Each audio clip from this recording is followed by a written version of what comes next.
Oh, hello, my sweets. Oh, won't you come with me? There's so much to show in this Grimdark Distillery. So if you like bullshit or want some hobby tips, this Nightmare Priest non-binary Herald Magnificent welcomes you. Hello, my sweets. Yeah, I definitely need to back up a little further for that spin. Almost knocked my coffee everywhere. Wow, wow, wow. I'm gonna put these over here.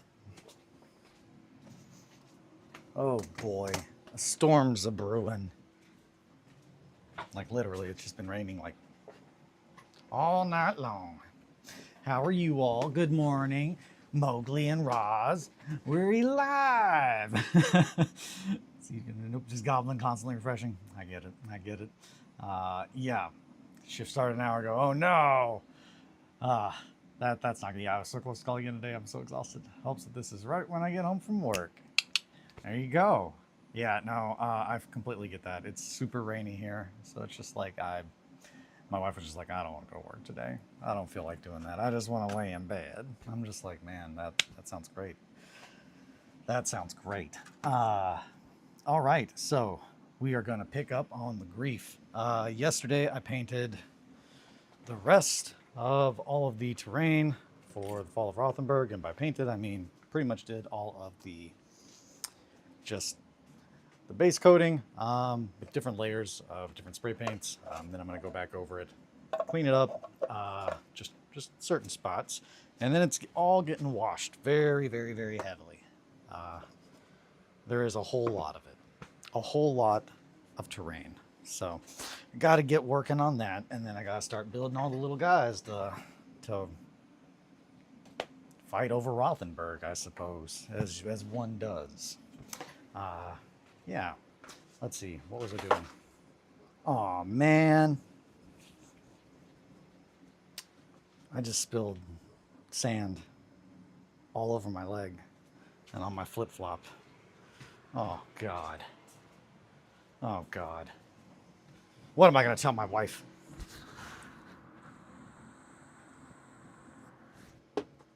All right. Well, now I'm over here. Here's my water.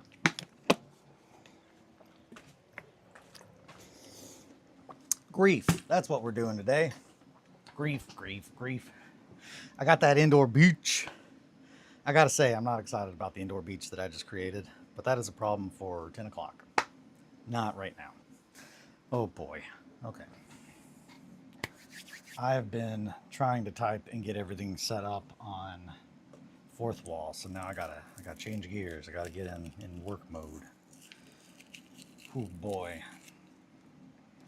Also, man, the amount of ideas, I'm just like, that'd be a good shirt, that'd be a good sticker. The world needs more little chaotic silliness in it. Like an indoor beach. Life is an indoor beach. You can make one in your house. You just need sand. And an imagination. Imagination. Where did we end on grief? His fingers look pretty good. Alrighty. So now let's do this hand.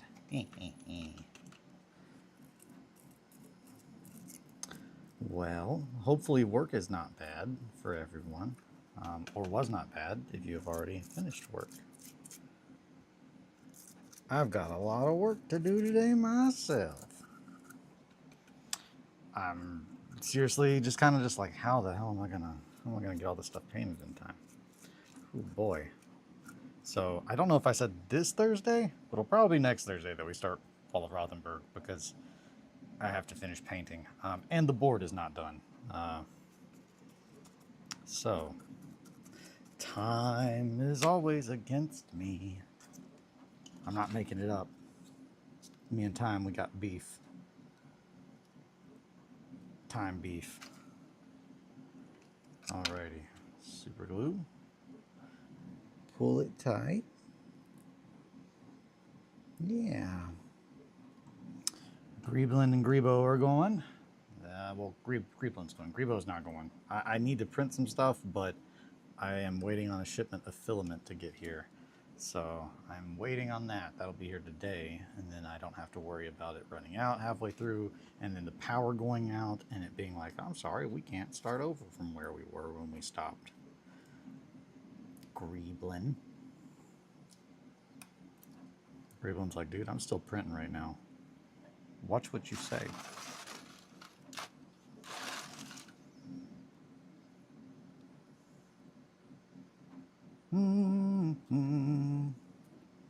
Oh boy, the skin. Who do you get filament from? So I order pretty much all of my filament from Bamboo Labs because they have, if you buy it in bulk, it comes out to only $12.99. I got a dealer. I got a guy. I get all of my stuff from Bamboo Lab, which is the printers that I have, because you can buy the refills not on a spool for $12.99 a piece if you buy them in bulk, and that makes everything crazy cheap for the most part. I'm sure there's probably other brands.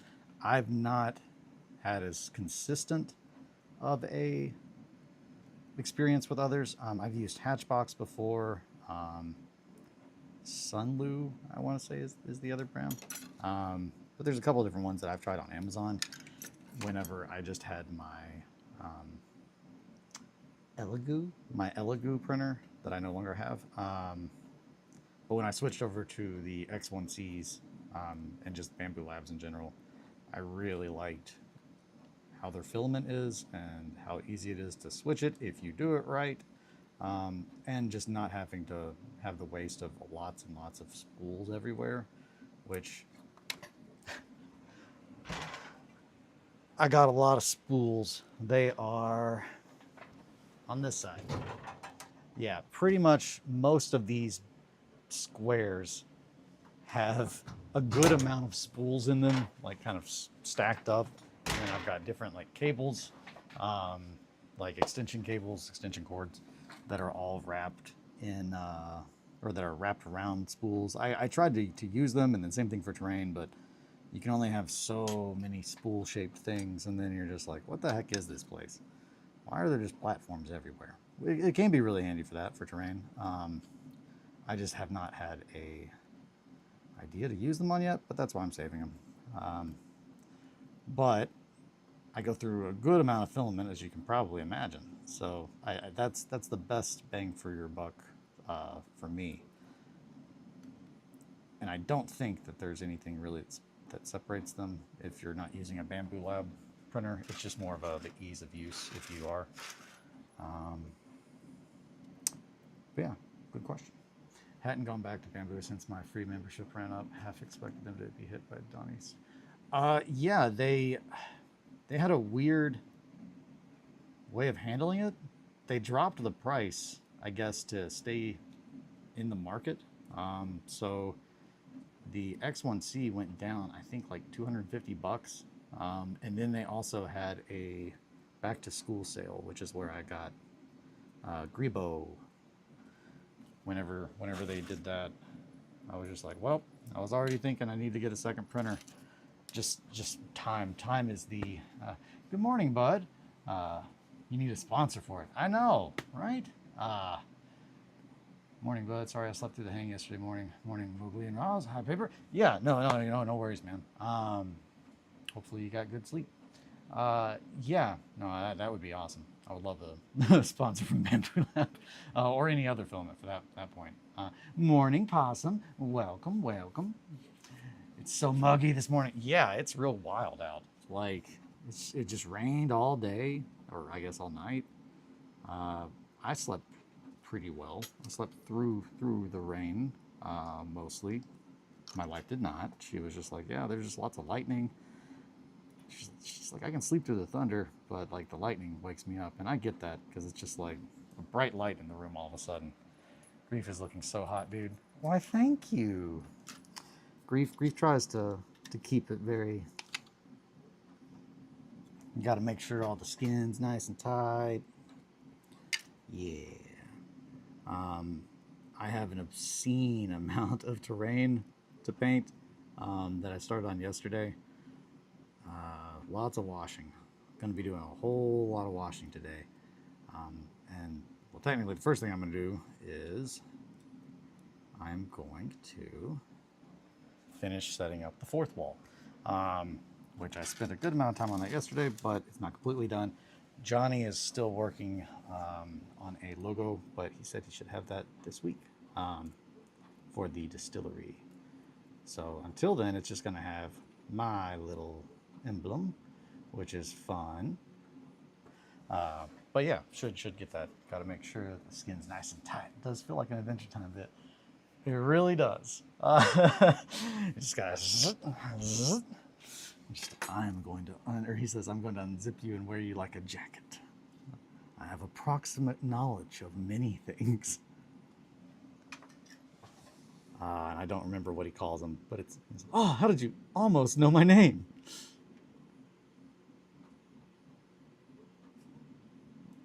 And I know your dog Jack is not with you, right? Jake? Yeah. Good old nightmare kitty. Sometimes you just need a nightmare kitty to scare you into being a better person. And that's what that episode's about. Realizing your differences are what make you all match perfectly. You're like, oh, hey, not everybody can do everything. That's the moral of that story from Adventure Time. Sprinkled in a dungeon with lots of spooky things. Dungeons are just good spots to put valuable life lessons. I don't recommend them for children. That's one of the things where I disagree with Adventure Time. But that's also one of the reasons that like Adventure Time's so good, is you just get to like watch Finn grow up and deal with shit, and it's wild. It's definitely outside of like animated stuff. I think it's definitely my favorite animated show. Outside of anime, not animated stuff. Outside of anime, like non-anime, it definitely has made me cry more than any other show at times that I did not think it would. It's real heavy. Regular show is also real heavy, but it's a different kind of heavy, and it is not as intense. They don't, for me at least, they don't touch on all the same things, whereas regular or Adventure Time, I feel like there's so many things that I go back and I'm like, man, that hits a lot harder than it did the first time. So Avatar, I liked it. I think it suffers from being hyped up too much for me whenever I was presented with it. My buddy Jared, he was like, you have to watch that, you have to watch it, and like I was really expecting it to be really, really, really good, and it is good. It's just, it doesn't, the things that I really love about Adventure Time are not in Avatar. And I don't think they could be. It's just there's so many characters that they cover in Adventure Time that really just show how different the world is. That it's just like there's just so many characters like, man, I can relate to that. Whereas I did not really find myself relating to any of the characters in an Avatar, personally. Except maybe Appa and Momo.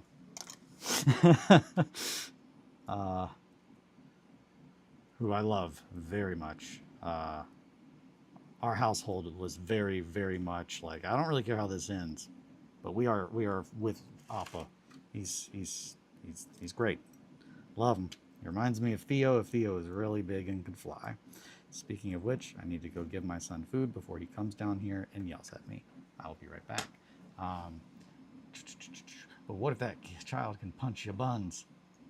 That's a very good point. I was watching some videos talking about how we got to grow up with Finn, or many kids around our age said, yeah, Uncle Eero's son story made me cry. That one's heavy. That one is heavy. And that one does get you. I enjoy Avatar, but it's just not weird enough for my personal experience. But I know the characters are incredible if you watch it all through. Should have done a twist where Appa was the real Avatar the whole time. They really should have. And I'm still thinking maybe he was, and they just didn't. They just didn't want to tap into that. What the hell was I doing? I was going to go give them some chow. I'll be right back. I'm being a bad father to my children. I have to make sure that their bowls are full. I can't stress that enough. They have food, but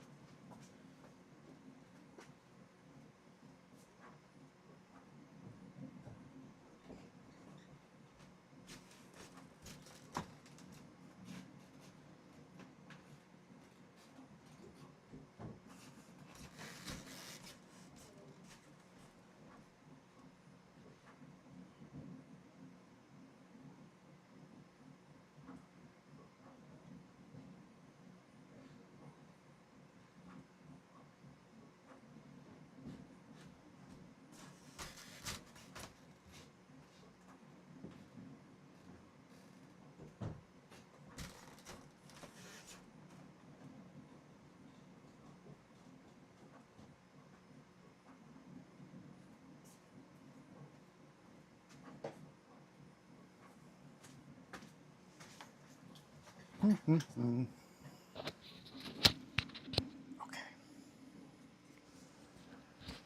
Oh man. Oh, y'all can trust me. He's not a bad father. He's probably too good to his kids.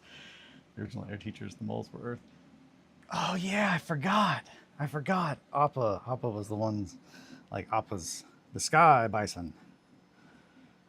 And see, I can't even say that and not just think sky hooks, which I love Ice King. Simon, whichever one you prefer.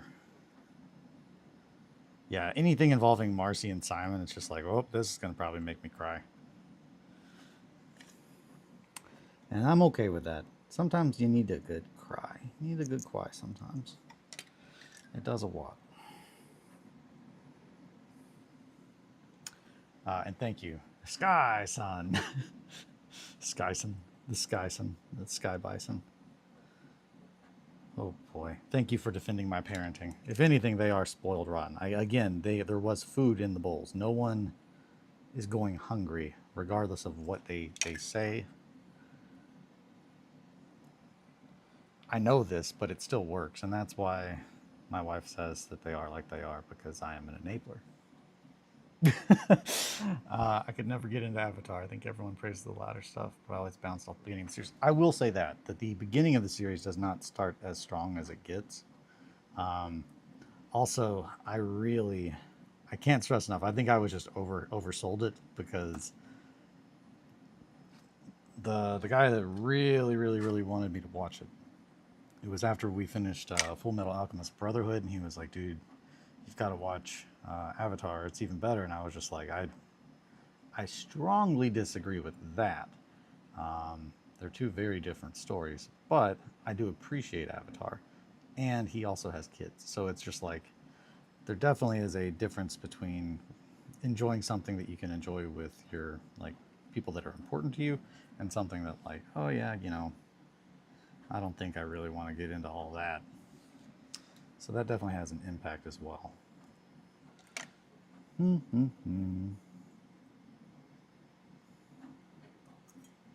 Come on, grief.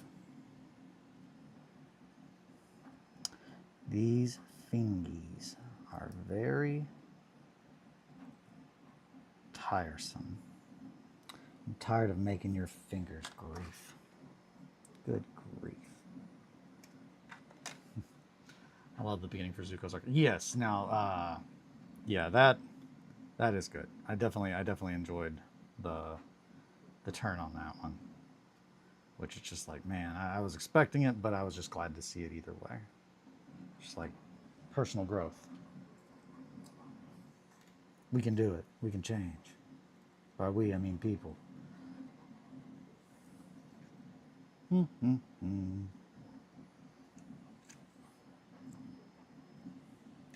That is all over those tweezers. They are absolutely going to stick together here in just a second.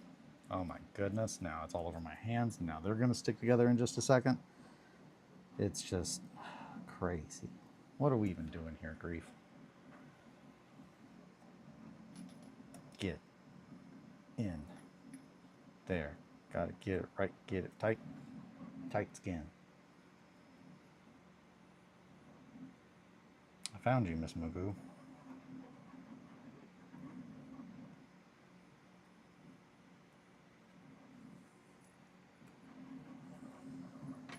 That nail is definitely a little wiggly.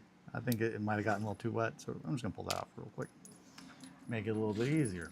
Let's see. Poke, poke, poke, poke. Yeah. Yeah, cannot stress enough, setting up a fourth wall was exponentially easier. Frustratingly easy compared to Patreon. It did not want to fight me at all. And again, this is probably a little bit my fault for signing in with Google one time from the account that I wanted to use, as opposed to not knowing I needed to delete everything, but also the fact that I can't delete what my account is. Like that's just nuts. They should make it to where you can delete your account if you want to, since it's, your account. Otherwise, it's just like, what the hell are we even doing here? You know what I mean? That's just my 2 cents.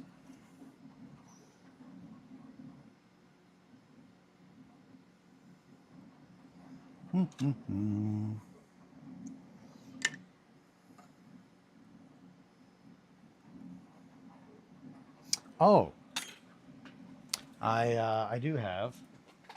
Where's my phone? I met up with my buddy Joel yesterday. Happy little incident. So, just in case we have any sleeper agents here, a fleck is a comb. I did not know that. A pillet is a shoe.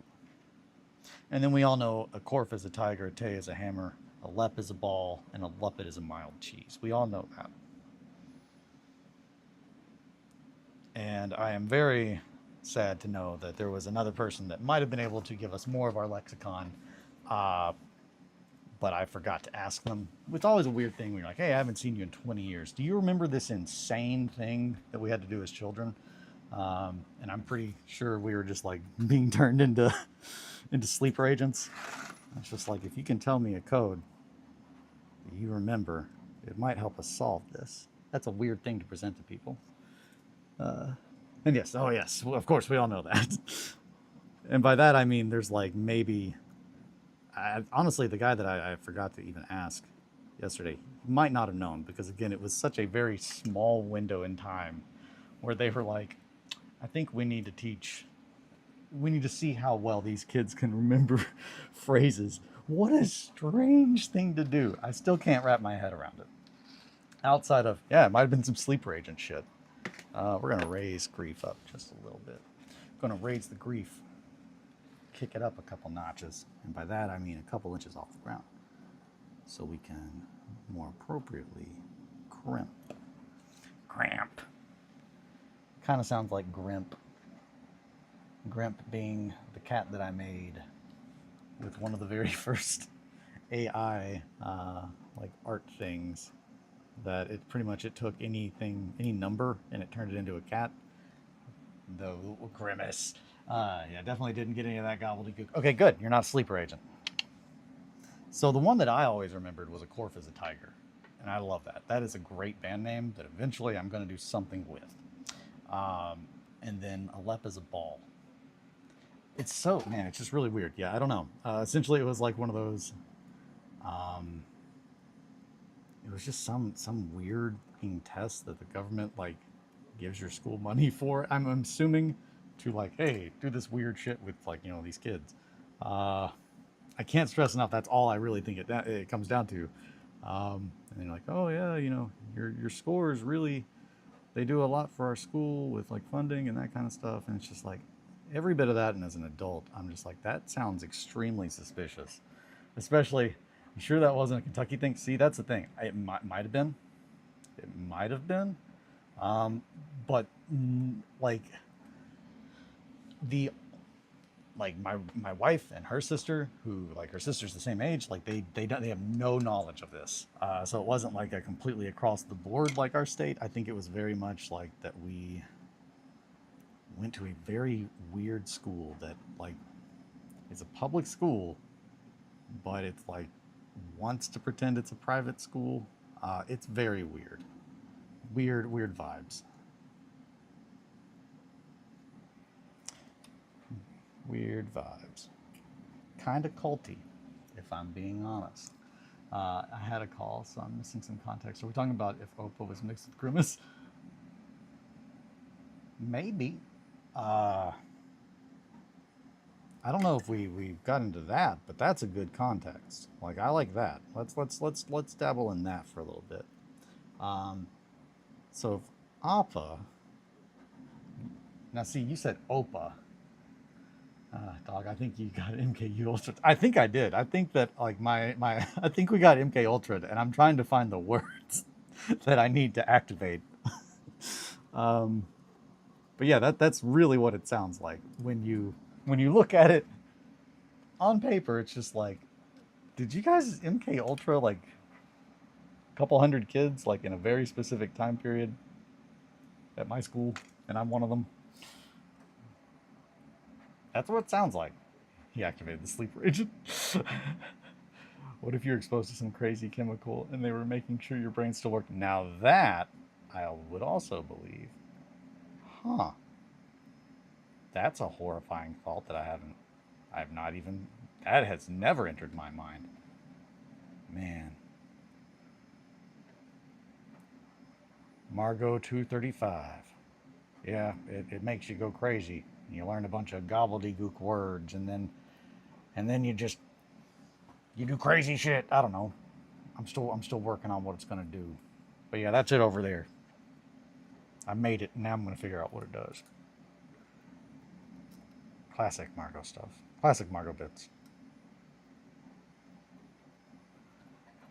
I believe you, and at least Alan got him.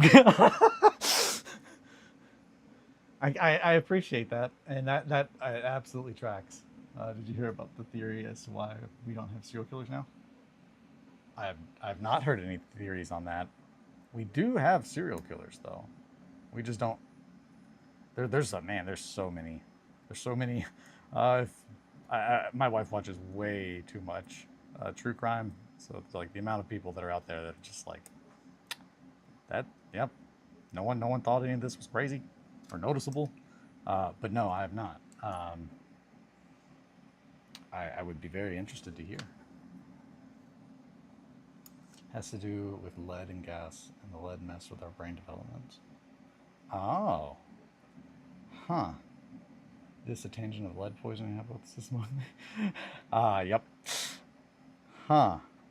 I've not heard that. I don't know. I mean, that's like fully do the shared psychosis where that one town, or actually I think that was it's a different thing, but it's another, the dancing sickness, where it was just like a whole bunch of people, and I think it was France a long time ago, for some reason just kept dancing and dancing and dancing until they died, and they think that it was due to some kind of mold.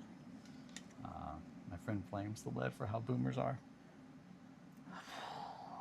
Yeah, I don't know. I don't know enough about that. And lead poisoning. I don't know enough about lead poisoning. I've either A, gotten too much, or B, I just have not looked into it. I got too much lead poisoning. I can't even learn about that now. That's a sad, that was a sad joke. Lead poisoning is not good. Don't poison people. I was in the air where the kids were playing. Oh, yeah. Oh, it was in the air where the kids were playing. That, well, yeah, like long-term effects like that definitely are something that we can't account for when it happens, and then you kind of, over time, are like, oh. So I don't know. I've not heard that. I don't know enough about lead poisoning, which is either a good or a bad thing. Depends on how you look at it. I've not had a reason to look into lead poisoning too much. That's the best way to, I think, handle that. Just say what I'm trying to say better. We probably got a hint of lead poisoning. Hopefully Gen Z Alpha will be less psychotic, but we'll see. Yeah, I mean, hopefully. Oh boy. A little bit of lead poisoning never hurt. No, okay, that's not true at all, actually. We can't say that. Oh, man. Also, anyone that has had lead poisoning before, I'm sorry. Sam, we got COVID. I'm sorry. This place burning. I'm sorry. This place burning, baby. This place burning. Sometimes you just want to sit back and just be like, all right, let's watch it burn. As someone that fully loves and fully understands the attraction of starting a fire that you cannot control, I get that statement a lot. There's definitely a fine line when you're like, man, I'm making a wild fire, just being a rowdy fire boy. And then you're like, okay, we've stopped it.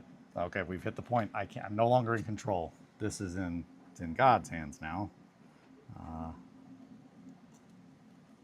And that's where all the passion. You're like, man, I get it now.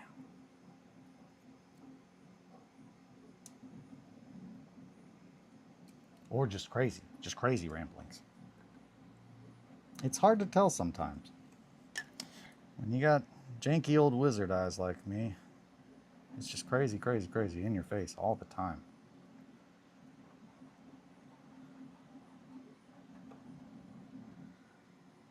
Right, Gunther? If I say that too loud, Margot will come down. She'll be like, it's not Gunther, it's Jumbo. I go by Jumbo now. Actually, I think Party. I think Party was what? I go by Party now. That's the newest name. Just Party. I feel like that might have been someone in town that got arrested and their name was legally changed to Party. And she sent that to me. I don't remember. I don't remember where Margot going by Party came from. I can't stress enough the amount of things that I hear that happen in my hometown that like no one else knows about because they just don't get mentioned, I suppose. But it's just like, oh yeah, my wife does all the citations, like filing. So she's just like, man, people are wild in our town. And you wouldn't expect it. The world's crazy out there. That's why everyone's got to be real safe. Be safe. I'm just a dog chasing cars. Yeah, man. It's just, you know, sometimes that's just how it be. Which, speaking of the dog chasing cars, I did watch, I think someone on here asked if I had watched any of the newest season of Always Sunny. And I did watch a couple episodes. And shit, the one about the dog track is over the top. Man. Gave me a lot of Gas Crisis vibes. Or not Gas Crisis vibes. What was the one? There was one that I watched that I was like, man, this seems so in line with The Gang Solves the Gas Crisis. Like storytelling wise. Also, I do enjoy that Rob McElhenney changed his name to just Rob Mac. Like that's a fun choice.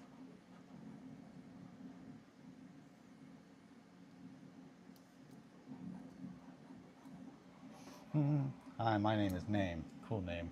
Could go NB style. Cool name. And just call yourself Paper. Yeah. Oh, every now and then I think about changing my name to something cool. What do you think would be a cool name? Cool name? Go by NB style and just call yourself Paper. You could. You could just be Paper. Hi, my name is Name. Cool name. Let's see. Okay. Man, this is an easy one. I know we can come up with a good name. Let's see. A real fun name. Puppet Chunks. How about Puppet Chunks? Do you think you'd be sued by McDonald's if you called yourself Big Mac?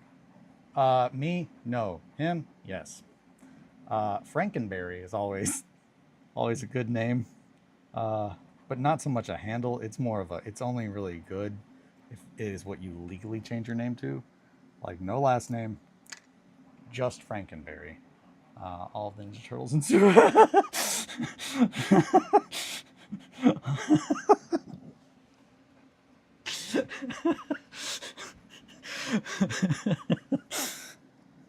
I really liked that. That got me good. All of them getting sued by Disney. That's not good. I hope that's not true, Mowgli. And here I thought that we were actually here with the OG Mowgli this whole time. I love. I guess like what do they even get out of that? Like you can't. Well, I guess the defamation of character. It depends what you're doing. Leonardo Raffangelo. Leonara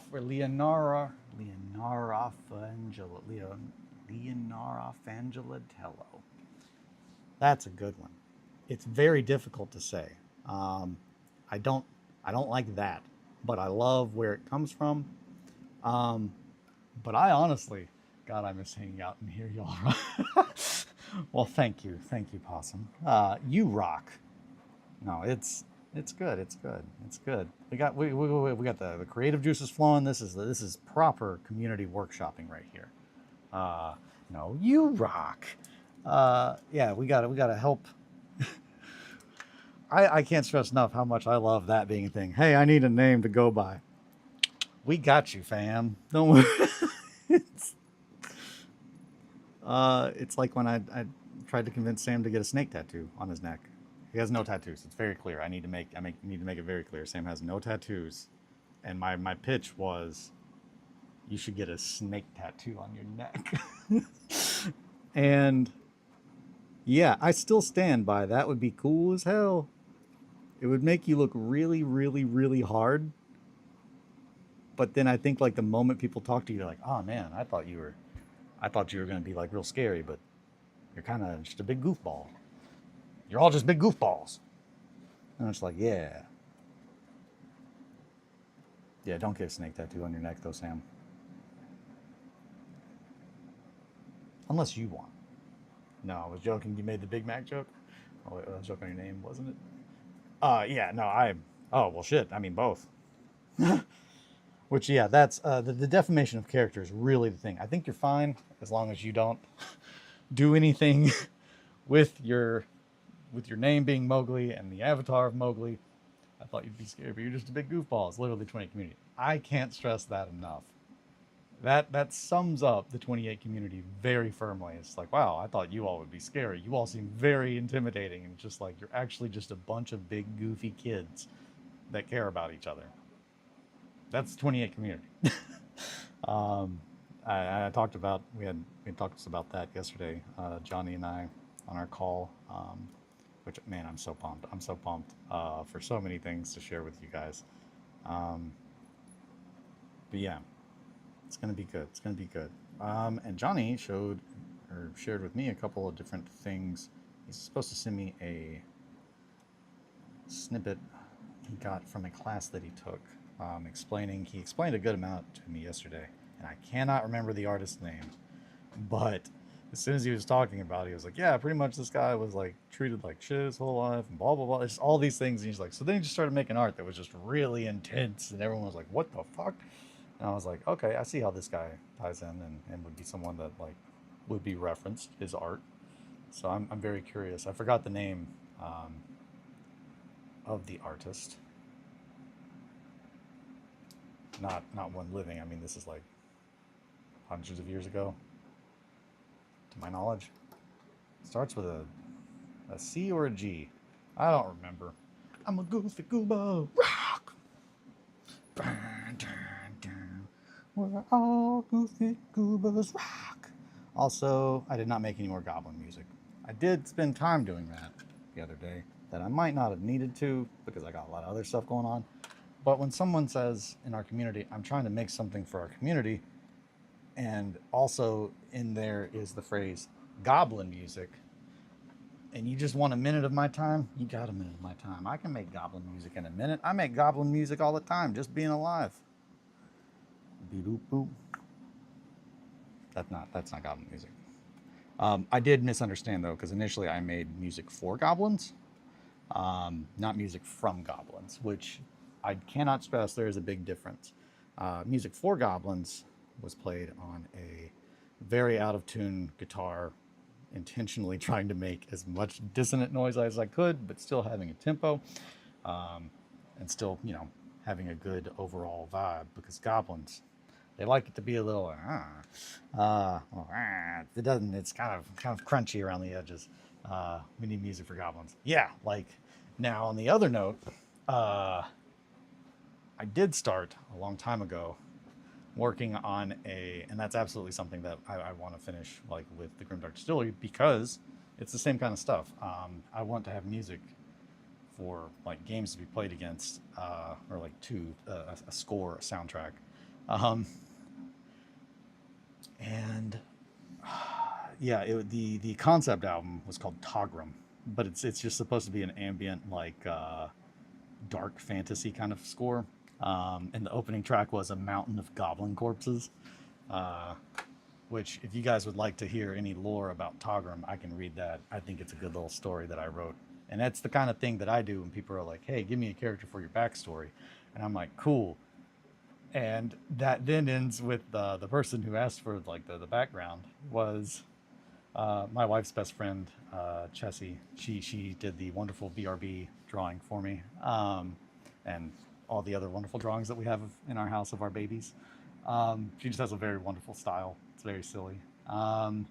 She wanted to start being a DM, and she was like, "Yeah, send me a little bit about your character."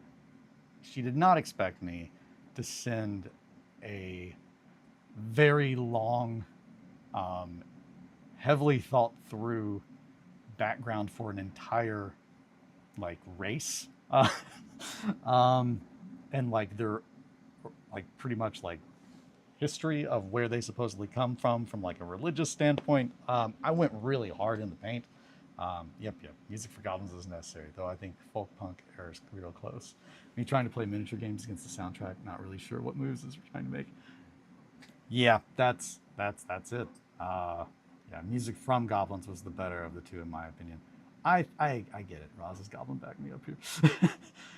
I love goblins. I love goblins. I don't love gnats. Johnny is just like, man, I'm just gonna keep giving these gnats the best thing. I can read that. It is long. I don't wanna bore anybody. Also, I can't stress enough. Every now and then I think of something a really good idea, and I gotta write it down before it like flies out of my head. The last thing, and this summarizes me, I think, pretty well.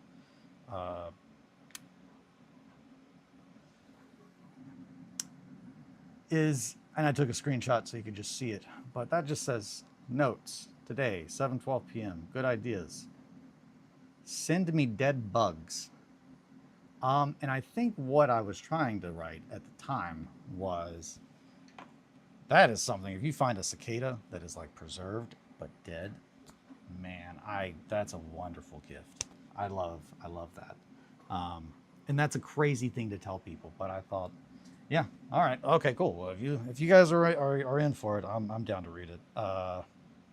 So I think it's under RedWetSkeleton.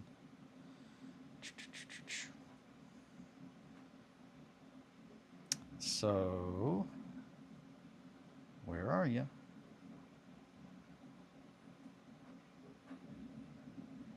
Togrum. Okay, so Togrum is one of the like the concepts. I love things in threes. I happen to have three little fluffy babies. Togrum is Margot spelled backwards. But Togrum was also the name of a character that I made, and I think actually I still have it. Man, oh man, that sounds good, huh? That sounds good, Eli. Everyone likes hearing that. All the bits just spilling everywhere, and then you're just fighting through the trash. This is what the community needs. I'm gonna be the change I want to see in the world. Yeah, it's not in here. I don't know. So essentially, like a mix between the Leonid and Tabaxi. I know, who saw that comment? But the idea also kind of spawned and has a lot to do with like a lot of weird storytelling that I like to do, kind of like joining overall different games and ideas that I like to play in. But yeah, so Togrum. An account of those, thankfully rare individuals referred to solely as Togrum, and possible gesticulations of their origins.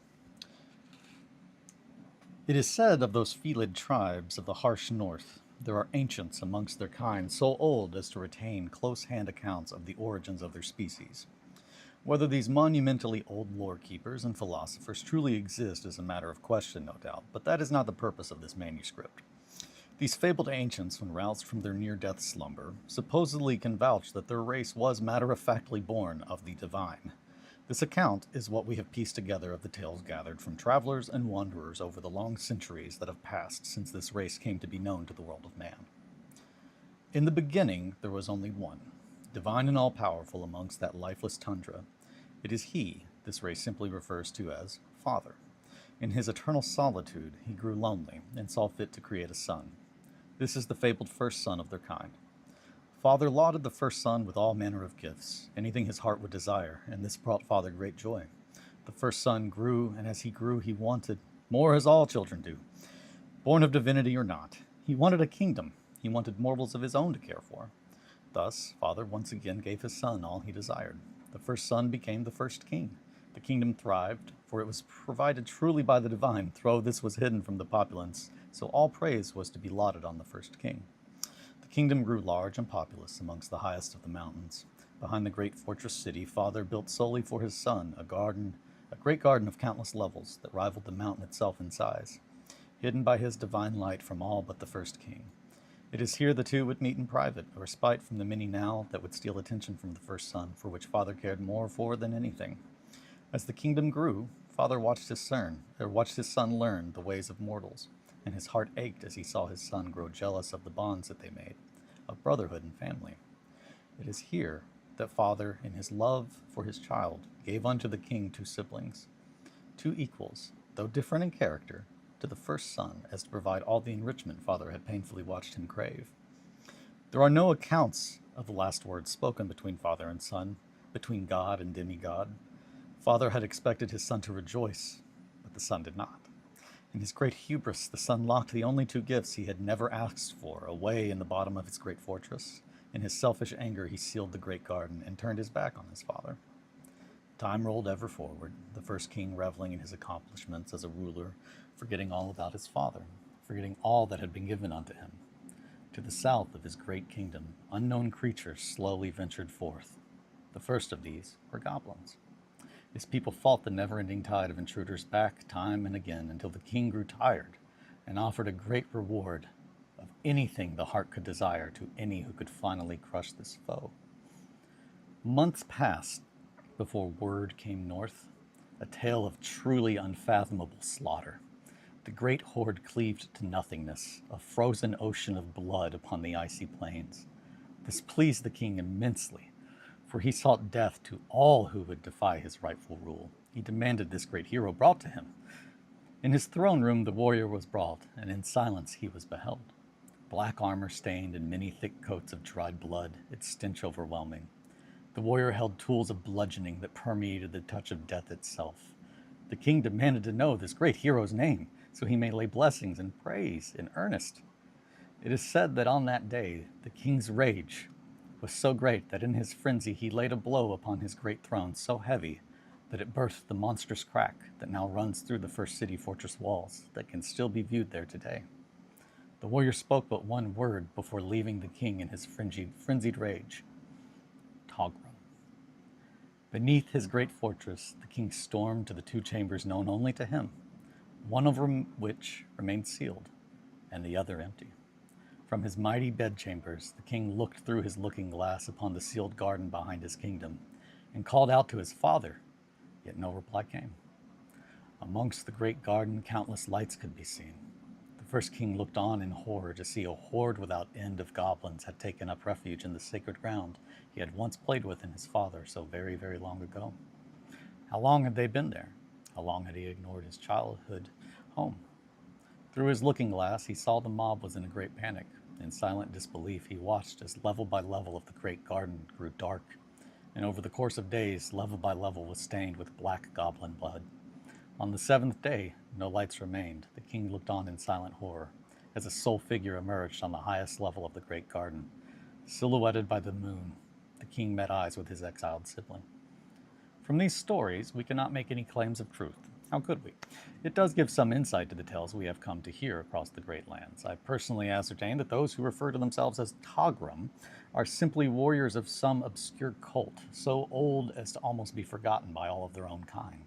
I would suppose they are paying tribute to one of their forgotten heathen demigods. Perhaps they see themselves as extensions of the embodiment of slaughter and death, eschewing all desire for wealth and possessions, devoting their existence solely to the art of bloodshed. I fear we may never gain any true sense of satisfaction in this regard. All references I have found read the same. They are solitary individuals who rarely speak.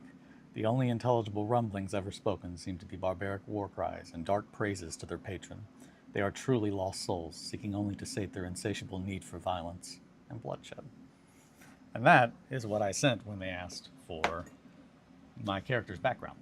Uh, that's how I pose a character that is pretty much there to just kill things, but there's a lot more into it than just he just loves killing, um, and that's just yeah, I love that. Thank you, Mowgli. No, I like that one a lot, and that little overarching theme of like a god creating demigods, specifically three kind of trails into different aspects of my work. Just because I do often, I don't think of myself as a god, but I often really appreciate how different my three cats are and what they give to me and who they are. Um, Clearly, they're all very different. I had to take a call, so I missed most of that. No, you should send it to me so I can read it on Discord. Yeah, I can do that. Yeah, I'll post it in. I'll post it on the Discord. Um, I absolutely can do that. I need to figure out. I'm so bad at the internet. I cannot stress that enough. I'm bad at it. Like this is the only like form of internet that I'm like I know what I'm doing. Is I just press play and I yap at a camera. Um, but figuring out like, oh, do I make a forum in the Discord? Do I make a separate tab, a channel? I don't know any of that shit. So yeah, I'll do my best. But I can say, did the elders see the unfolding of it all? You said they are old. Are they immortal?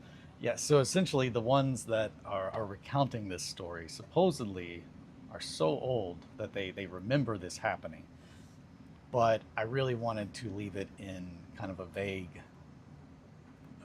kind of ambiguous kind of state where it's just like, is it the rantings of something that is hundreds of years old, 100 years old? Are they just like real messed up? Uh, or are they like thousands of years old? Because different animals, like, I'm constantly amazed by the age span of different animals. Do whatever you want. Okay, thank you. Yeah, I'll post it in there somewhere. I'll make a new channel or something, and just be like, hey, lore kind of stuff. That sounds good. You're getting better, lol. Yeah, listening to Possum. Do whatever is convenient for you and allows us parasocial feeders to feed. Okay, well, thank you. Yeah, I can't stress enough. I wish I could stop constantly thinking about things like that, but I have no control of it, and it just blasts into my brain. I'm like, oh my god, well I got to write that down because that was good. Which is how you end up sometimes getting bangers like that, and sometimes good idea. Send me dead bugs. You can't bat. You can always. I mean, you can hit the ball every time. It's not always going to be a home run. Sometimes it goes up and like kills three birds, and you realize that the ball wasn't even a ball. It was a bird the whole time. It was a lep. A tay is a hammer. That isn't. That was an unpleasant feeling on my fingies. One thing, and I do have sad news that I'm going to have to address. I don't think I'm going to be able to stream tomorrow morning because I have a doctor's appointment. But I probably will do it later on that day, like when I get back. I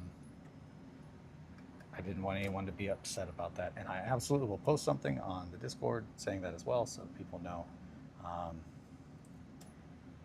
Beep beep beep. They're all good ideas, just not always the right time period. We still on for night? Yes. So tonight I'm gonna continue working on this, or I can actually. I should probably work on the stuff for what I'm trying to do on Thursday evenings. So actually tonight we might just be painting. We will probably be working on not grief, but what we need to get Fall of Rothenburg done so we can start playing that. And just 1490 Doom in general outside of on the board that I still need to finish. But that board is very set in its ways and cannot be moved, like as far as the buildings themselves. And I really wanted to be able to showcase the game in all the different ways it can be played. Wait, there's a Discord? Yeah, yeah. There should be a link in the YouTube page. But yeah, the more people that want to show up in there and hang out and keep things like chats going and stuff, like the easier it is for me to pop in and be like, oh, I'll say some stuff. Yeah, there's an invite link on the YouTube profile. That's the word I was looking for. Bet. BRB. BRB, baby. Alrighty. So, we got the fingies going. And I see a little bit of a fingy area right here that I did not get. But yeah, I love writing lore and stuff like that. Where the hell did my tweezers get that there? I love writing lore and stuff like that. So when asked for like, oh, give me a background, it's just like, man, I just want to make a berserker, but I want the character to have like more to it than just a berserker, and I want you to know why it's just always like Togrum. Which, yeah, Togrum was my barbarian, big, fluffy, angry, white kitty character, which very clearly is just a really scary Margot with bludgeoning weapons. And that is also a tie to so Margot, I often refer to her as she just loves killing. She's our little hunter, because she truly does. She truly enjoys hunting, and she's got the killer instinct in her, despite what you would think, because she's very small and very sweet. But man, she fights brown recluses on a regular basis, and like, it's kind of rough because it's like, man, that thing could kill me. I'm really glad you took care of that. Thank you, Margot. Also, I'm really scared that you are like messing around with those, like on the reg. As a father, I don't like that. I do take solace in knowing that the likelihood of her getting bit is extremely low, because essentially her hands, and you might have noticed when I pick her up, the hair that comes out of her toes is about that long. About a good almost 2 inches of hair, just hair. It's how she Tokyo drifts around the house when she's like running really fast. She'll like get to a corner and she'll like stop and she'll slide. She'll do a little bit of cat math. I love cat math. Cat math is something that like once I realized that like cats just kind of do that. Like they innately understand physics in a way that is just mind-boggling to me.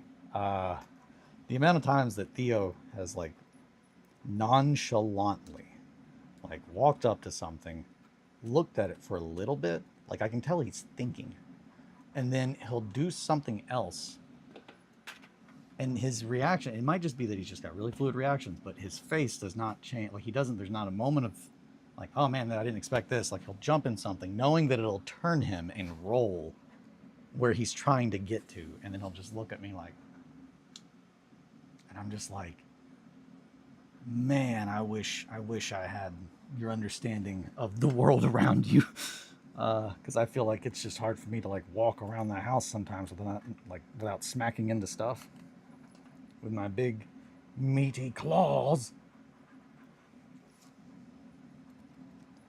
Which is the other thing. It's just like my hands are just either typically very, very, I am in control, I can do precise things, or they're potato. They just are full potato, and I can't do anything. Okay. Yeah, that's good. That's good. So now we get to work on adding more skin. Skin from the suit that you're wearing to your birthday party. Oh no. Now, the real thing is the face, which we're getting to that. So,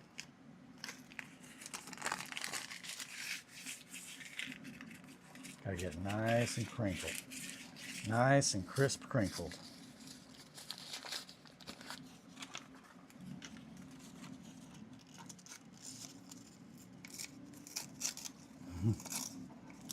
Yeah, there we go. Bet. Ba-da-down. Ba-down-down. Wow.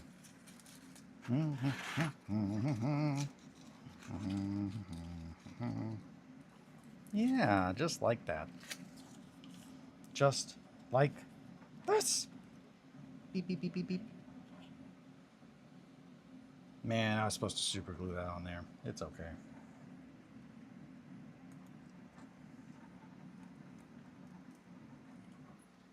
We'll do that now.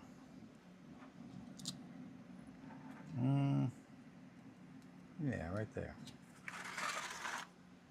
Oh boy. Grief, grief, grief, grief, grief. Give me those pieces. Alrighty. What was I saying? Something about skin, putting skin on, deflaying, and so what have folks been working on lately, hobby or otherwise? There you go. Thank you, Possum. I would love to hear what you guys have been working on, or what you guys have been up to.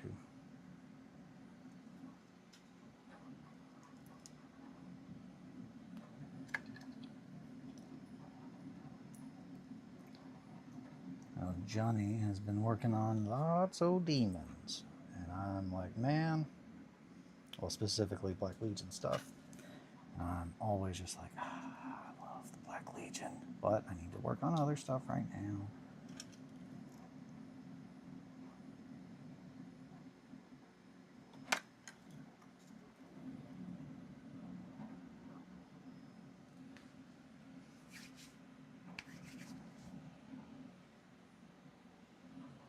I don't have any napkins. It doesn't matter. I'm already covered in glue.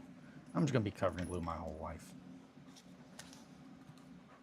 I did it again. Nope, actually, that's good. I have an escalation lead for just going. So painted starter set. List of trolls right now. Now we got a ton of Slanesh. My wife and the friend found it in his closet. Hell yeah. Hell yeah. That sounds rad. For Regis. Regis? There's so many different things going on in the hobby that I'm like, I don't know if I've heard of that. I think I have.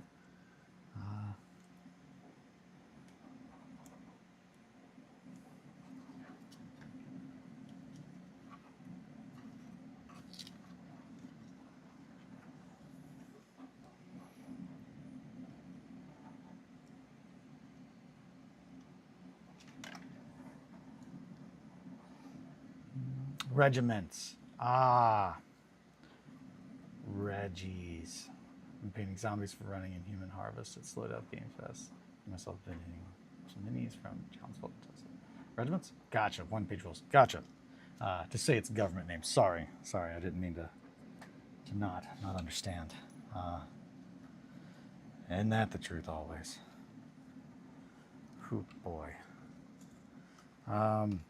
But yeah, no, that sounds awesome. I've not looked at any of the one-page rules. I've only heard wonderful things about them, but I've not had the chance to play anything like since then, since really hearing about them. But I've heard lots of good things.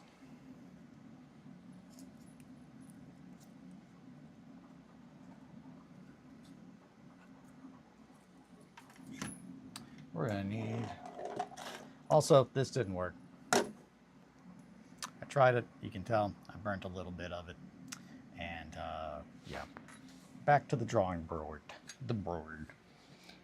In theory, it should have worked, and it might still work. I just needed to better apply the theory or the idea, but it did not work as well as I had hoped, and just kind of led to me kind of burning a piece of brass and slightly burning my hand a little bit after trying to touch it and realizing, oh, it's a lot hotter than I thought it would be.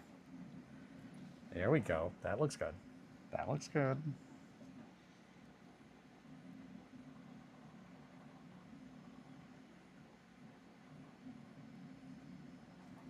Mm-hmm.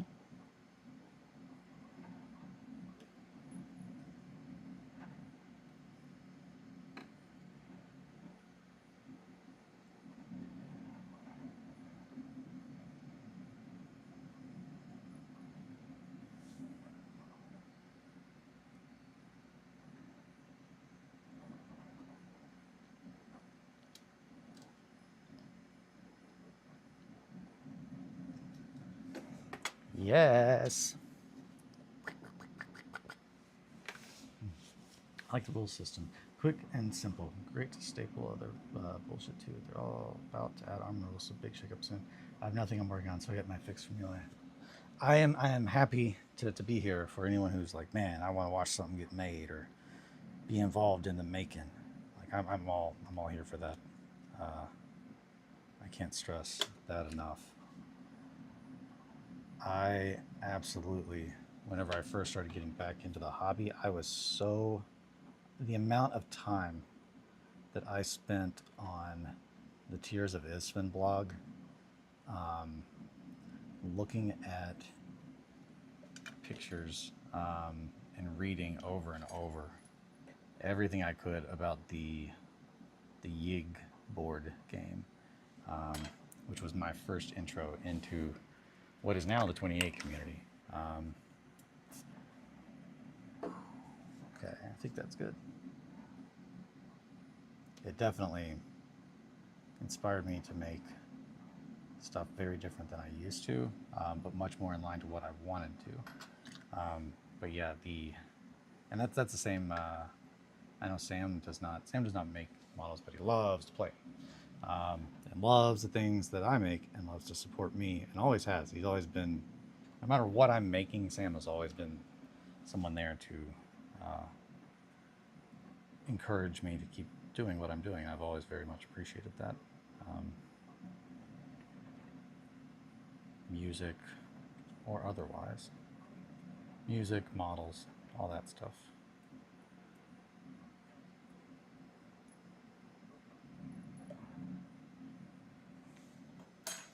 Role-playing game things.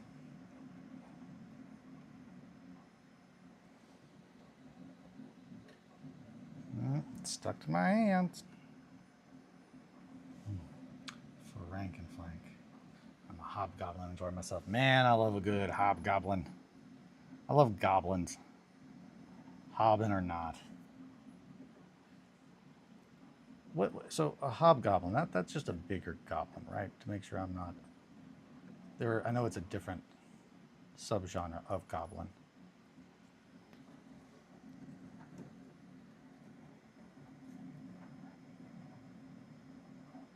Or are they like a type of demi-goblin? I'm a virgin of this realm. My first experience in any of this was seeing my GF play D&D with her family. Friday was my first stream with you, and eventually would like to do the hobby. Wonderful. Yeah, no, I do enjoy the hobgob. It doesn't have the sci-fi equivalent. Gotcha. Yeah, no, role-playing games, yeah, just tabletop gaming is one of my favorite things. One of my favorite things in the world. Whether it's through role-playing games, miniature skirmish games, even like, rank and file, not rank and file, but like big army games, like, you gotta have a whole bunch of stuff to recreate. That one, it definitely, I get very picky about how I like it, because again, realism is the thing that I want to like experience, at least realism in the world that we're trying to make. So like things like Warhammer and stuff, it's very easy for me to fall out of I get that this is like, I'm feeling like this is a real vibe because of how the game innately is made. Now things like Rogue Trader, which I gotta say, this weekend, I don't think I covered that, but this weekend where we were having coffee and I was still waking up and whatnot, I did sit in the floor and look through the entirety of Rogue Trader. I did not read everything. I did look through every bit of artwork that I've not looked at. I guess since I picked up that book, and man, that alone with just what I did read, I'm just like, okay, whenever I revisit Warhammer, do I want to use Rogue Trader or do I want to use 3rd edition? It's going to be one of those two. I know that for sure. Maybe even one or the other, or both, at times, for different things. But man, the amount of like inspiration in those is nuts. That's fair, Roz. Yeah, traditionally modern fantasy of hobgobs are slightly beefier, meaner, often yellow goblins. Yeah, okay. I figured they were typically an offset of goblin, but not quite orc. More of like whatever makes goblin the most goblin, but then intensified and made bigger. that's always kind of what I took hobgoblins as. Rogue trader, rogue trader, rogue trader. Yeah, that's. I really need to look at the actual rules and how it plays before I make any full like. Yep, I'm definitely going to use that. But everything that I saw, I mean, one of the things I got to say that absolutely I was like, okay, well, yeah, this sounds like it's exactly my jam. Was that the like turn radius? I saw the turn radius like table, and I was just like, okay, you mean like vehicles turn like they actually would, and not just on a dime? Like that, because that's absolutely one of the things that really makes Titanicus such a good game. Is I think all of the it's an example of when rules add to a game, not take away from it. Using rules that instead help build the concept and make the thing feel more real. Those are rules that I love.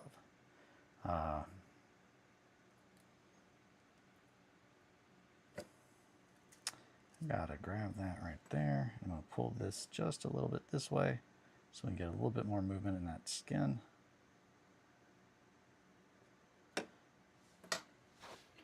Yeah. I'm gonna grab this and pinch it, kind of pull it up a little bit. I want that to very much look like it's kind of billowing and flowing when it moves.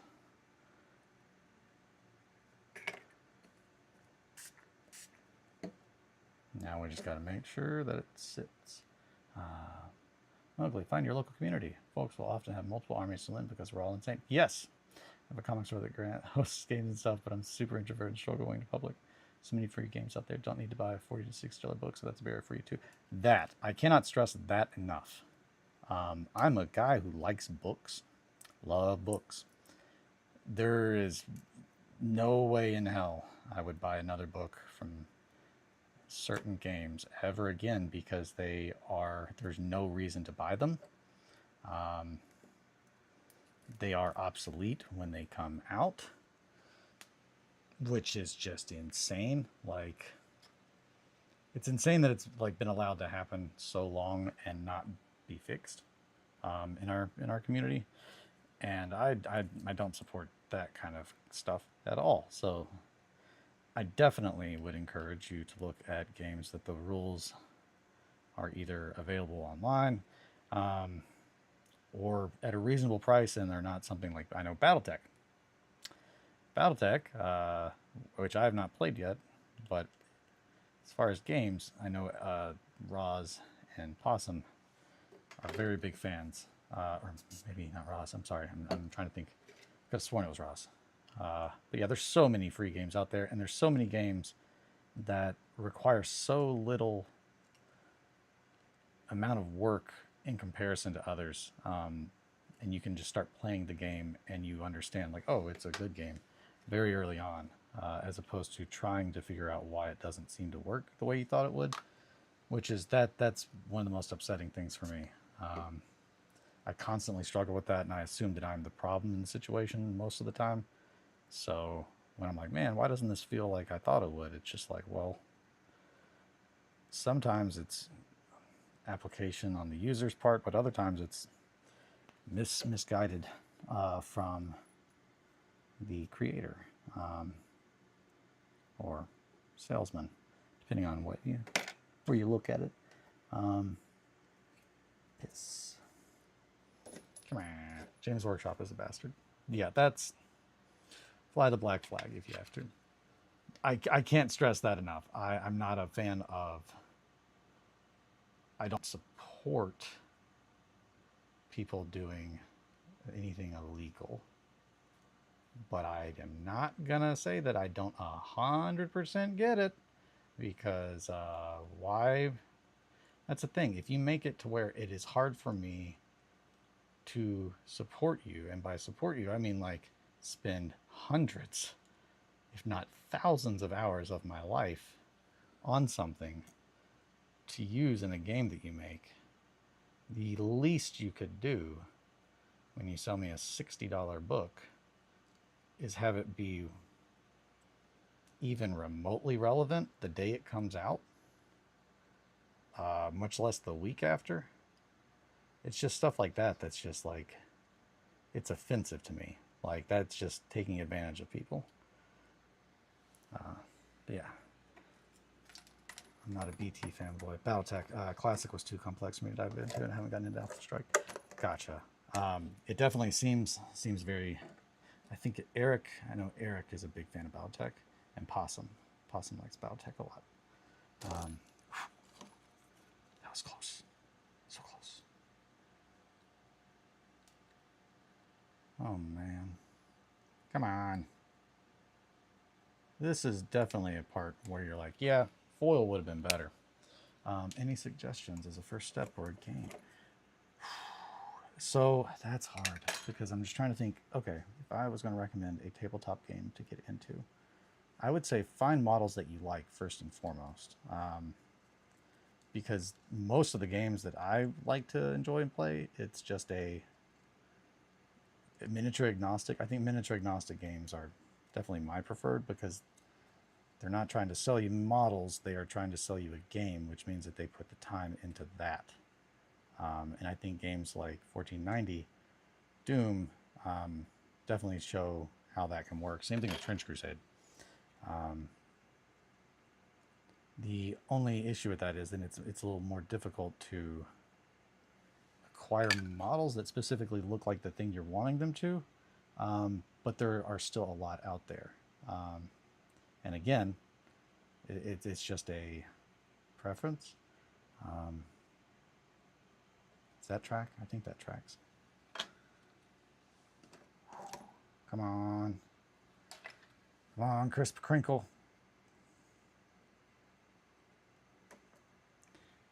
But yeah, my two favorite that I have played in a long time were Trench Crusade. Even just the intro game that I had, I found the mechanics extremely rewarding. Skirmish games are absolutely my favorite. Man, I don't know. Thank you. Tattlebeck Supremacy. Thank you, Possum. Mowgli. Apple barrel paints and Walmart brushes are fantastic to start with. You want to prime a model, either brush on or a matte spray can. Usually Rust-Oleum or Primal will be good. Yeah, that's also great. Like, I can't stress enough. Like, I painted all of those with Rust-Oleum. Like the terrain that I have here, and it took a bit. Like, definitely some finagling, but this literally is just something that I printed. I spent a good amount of time using this stuff. Whew, that was almost not good. Using glue, baking soda, and hermit crab sand. Covering this in lots of texture, and then just hitting it with about 6 different colors of spray paint at different, like, and that was definitely a little bit of overkill, but I wanted to make sure there was a lot of variation in color. And I knocked out a lot of paint like that, and I still have to put oil, some wash over it, so it'll really sink into those grooves. But paint that is not quote unquote for our hobby works just as well on our stuff. Ooh, that's a good one. Okay, yeah. Recommendation: anything under the Forbidden Psalm umbrella. Yeah, if you're somehow within Central Illinois, you should. No, that's it. Definitely. I think depending on where you're located and what, yeah, that's the biggest thing is depending on where you're located, there are definitely people in the area or within, X amount of time from them, most likely. I'm in Oklahoma. Who do we have in Oklahoma? Let's see. 28.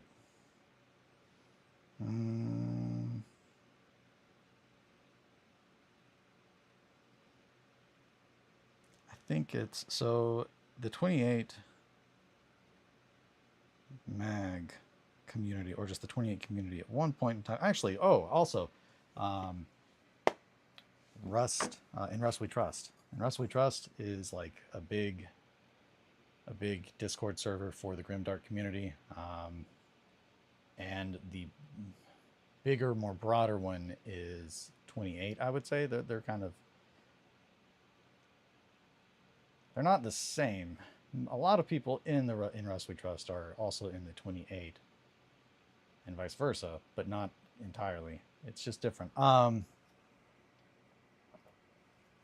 It's wild when you find a niche in a hobby that is like itself used to be a niche, but now it's becoming mainstream. And then you finally find the niche, and then you like peek in a little bit more to realize that it's like absolutely a like Russian stacking doll, where it's just like little groups inside of little groups inside of little groups. But there is the overarching like vibe going with all of it. Different little Discord groups have different goals that they are trying to achieve, or different games that they are like devoted to. I picked up on that. Look at me acting like I know what Discord is and how any of that shit works. I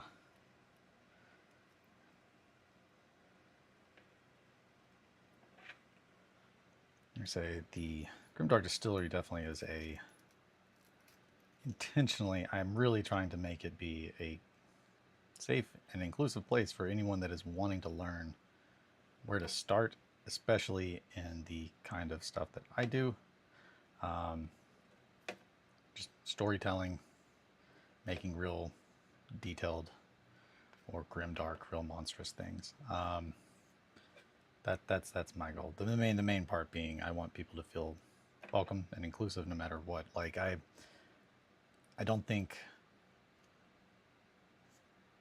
think having a play, the thing is that is most important in tabletop gaming, no matter what you're doing, is feeling safe and feeling welcome.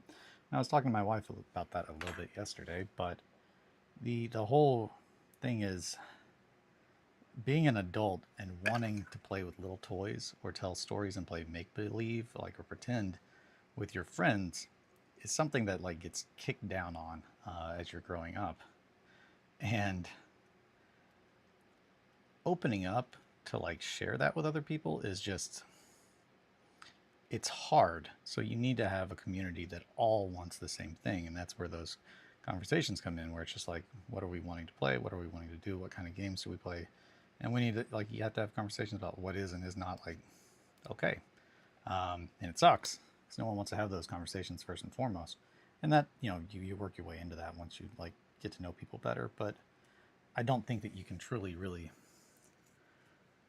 get everything that you can out of tabletop gaming without feeling comfortable and feeling safe to be you. And I think a community that appreciates that and thinks that is very, very key. And after my stint in corporate America, seeing it now coming into my hobby, my house, I want to make sure that no one else is taken advantage of or feels like that they're not welcome. Unless you're saying some Nazi shit, and you're not welcome. So that's it. Like, be good and respect each other and yourselves. And that's pretty much like the only thing I'm like, yep, none of that. Just, I don't have any patience for Nazi shit. It is offensive to me on every level. And I think one of the things that really upsets me about our hobby is because so many people in it are victims of bullying or, not feeling like they're cool or being put down. They need someone else to put down to like make them feel like they own something and that this is their thing. And that's just so wrong, because all that does is just make the prison that you were in outside now inside, and you're the asshole. Like, don't do that. That's why you need to, I guess, welcome anyone who is interested in the things that you're interested for the right reasons, and try to talk to each other. We just need to talk. You can't play pretend, because that's really what tabletop gaming is it is just collaborative storytelling. And when you get into things like competitive, which I don't do competitive gaming, that's a whole different thing, and it becomes a me versus you. But every game that I've played, like, that I've really wanted to play with a friend, it was like there was no winner or loser. It's just we're going to tell a story together, and we're going to walk away and be like, man, that was nuts. Remember when your dude ripped my dude to shreds? Yeah, and then also like you just held on and like the morale. He never felt morale. He's just like fighting this dreadnought for no reason, like a crazy person. Uh, what are you doing? You can't win. Run, fly, you fools. That kind of stuff. Folks just need to be chill. Yeah, hopefully that wasn't too much of a tangent, or I'm not trying to be preachy. It's just more if that's what I want the Grimdark Distillery to be, is a place where people feel safe to ask questions and want to learn. And over the years, I've been asked so many people, like, man, can you show me how to be a GM? Can you show me how to do this? Can you show me how to do that? And it's the entire thing comes down to, it's the same thing with people asking me to teach them guitar. And it's just like, me as a person, the way that my brain just works and how hyper aware I am of not being able to handle time, it always came off as just like, nah, I don't do that, because it's just like they don't understand, like, teaching someone to play guitar is not, it's not something that's like, okay, you have to do this, but for it to not be a waste of my time, I have to rely on you to do your part while you're not here. But then I'm still going to give you like so much of my time. And the exchange there is just often not what the other person thinks it's going to be. You can't just learn how to do something. And this, when you've been doing something for almost 30 years, and in the case of just playing pretend, I mean, my whole life, it's just, nah, soapboxes were meant for advertising. Yeah, that's the thing. Like, I'm not, I don't want to sell anybody anything. Again, like I very firmly, like, I'm going to do the hobby hang 2 hours a day, Monday through Friday, because I want to be the change that our community needs. I don't want to see it taken advantage of any more than it already has been. And as someone that has, been unfortunately on that other side of it long enough, and now knows kind of like the tools of the enemy, it's really easy for me to see them now, and I don't want them used on the people that I care about, because that is how a community becomes toxic as hell. So yeah, that's it. That's why I am doing what I'm doing now. As far as like the Grimdark Distillery and like asking people for support, that's essentially to make it more. I really want to make content for games. I want to make, more importantly, being able to have time to not feel like if I don't work on something else right now, I'm gonna die. But the time that it takes to edit videos and do stuff that are not in my wheelhouse, but I already have the tools. Like when I left my former job, I pretty much got everything I needed, tool wise, material wise, to do what I need to do to show how I do what I do, and explain it properly by doing it. So yeah, that's where we're at now. But I think the intent is something that, I'm not trying to sell myself, but that the intent is entirely, I want to help people. And I have gotten help from this group, from the morning hobby hang. Like there's definitely earlier ones you can definitely go and you can find. It's like, man, I'm not the same person. I've definitely gotten less beat down and more okay and comfortable talking with people, and not expecting them to not like me or to expect the worst from me, which is something that I very much struggled with, and learning to really love myself truly. It just is, it's very impactful. The community, a community that cares, is the best kind of community, and if not really kind of the only kind of community. Like if you don't actually care about each other, is it a community? It's just a collection of people. So that's that. You and your community are amazing. Thank you all. Oh, well, thank you. And one, every all the welcome. Very happy to have you. Very happy to see more new faces and people, because that's it. It's my favorite thing in the world. Like, I'm gonna do it regardless. Like, I want to do what makes me happy, And what makes me happy, a lot of people want to know how to do, and it's just like, well, I could show you because I can't tell you because I mean, there's explaining this is just wild. Like I don't even know how to begin. Like, oh well, you're gonna need a Barbie doll. If you don't have a Barbie doll, do you got any wire and clay and Barbie hair? You got Barbie hair, you're good. You can go from there. You don't have to have the Barbie. Uh, but showing and explaining are, I think, the best way to teach people who actually want to learn. Um, and the whys and the hows of what we do are often the most important aspect and why things turn out the way they do. And part of that has to go also with, you know, when happy accidents happen, if you don't have a clearly defined vision in your head, you don't know how to take advantage of what could be a happy accident and what could be, you know, cause to scrap an entire work. I know all too much about that. Um, the amount of models that I have destroyed of my own that I worked very hard on because they no longer were able to be used in the only game that I would allow myself to play out of like loyalty for no reason, of unearned loyalty, is very upsetting, and it's something that I refuse to do ever again. I've done too much of that, so I want to make sure that other people don't do it too. That's a big one because it takes time, and we only have so much. So sometimes things get heavy here, but you got to be uncomfortable a little bit if you want to grow. Growing pains, as they say. And I like to yap. Yep, yep, yep, yep, yep. Hee hee hee. Man, it's 9:42. I'm terrible at taking breaks and drinking coffee. So I'm going to do the old coffee swig real quick.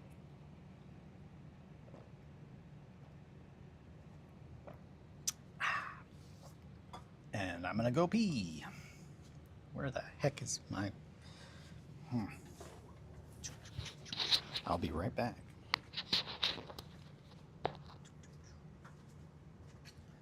I eventually will have music for this part. I am so sorry. I'm working on it. I'm working.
And we're back. Alrighty. Maybe a little more skin. Yeah, a little more skin. It needs a little more skin. It's really quiet now. I'm gonna put on some tunes. The printers have stopped. Oh, Greeblen and the Greebo. Little Mac's always good, but it needs to be quieter.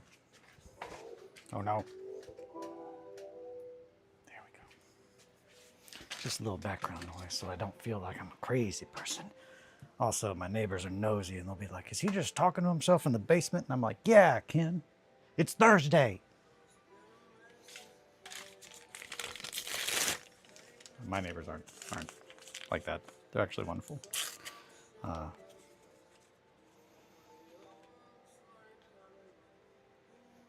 ones I know. Now, the ones I don't know, they might not be wonderful. I don't know.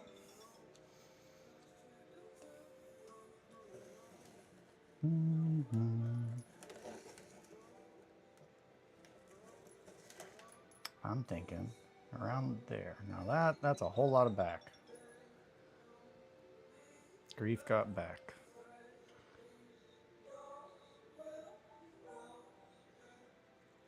Probably about there. Right? Maybe. Maybe. Right about there, yeah. And we'll just put a little bit of glue, just a little bit. And then over here, we're gonna do the same thing.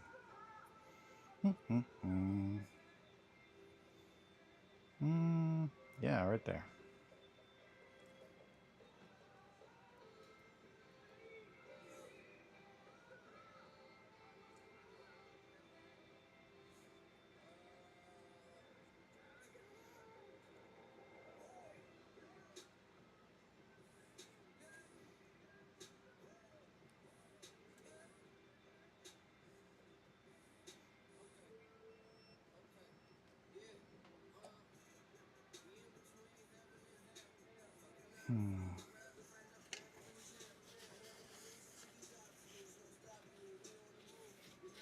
Yeah.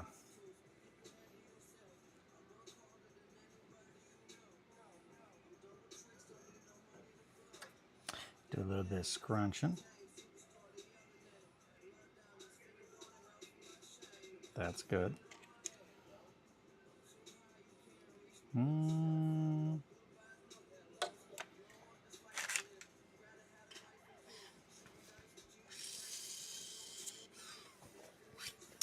I'm out of water.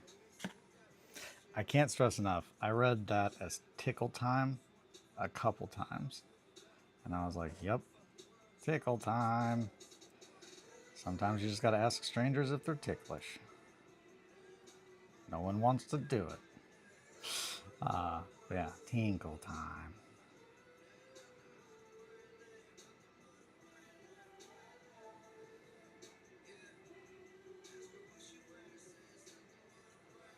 Yeah. Mowgli, what kind of settings do you like? Yeah, that's a very good question. Mowgli, what kind of settings are you wanting to play in? And I bet we could really dial in what game we'd recommend. There's so many good ones that are miniature agnostic and really cover different things. I mean, if you're like, man, I don't want to spend any money at all, but I want to dabble in any kind of game, Tonks is wonderful.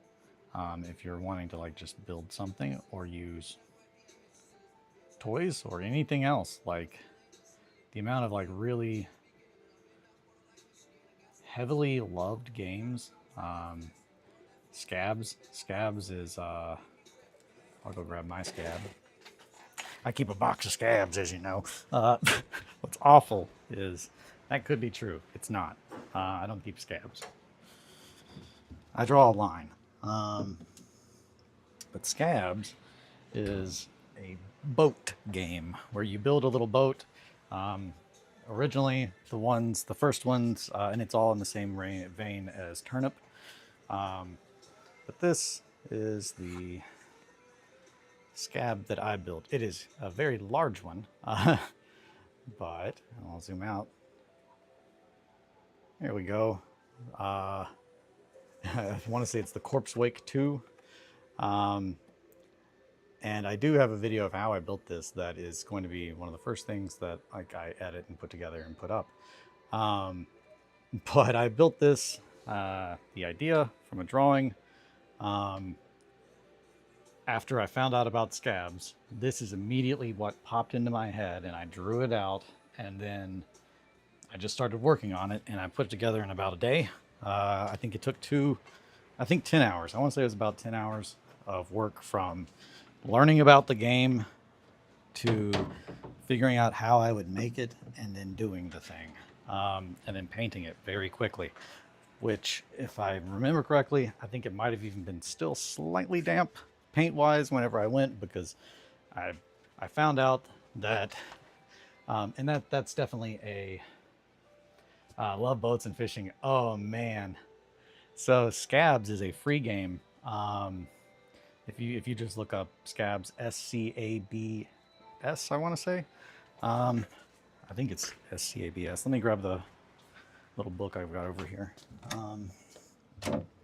Acropolis Turnip 28. So that's the core rules. Yeah, Turnip.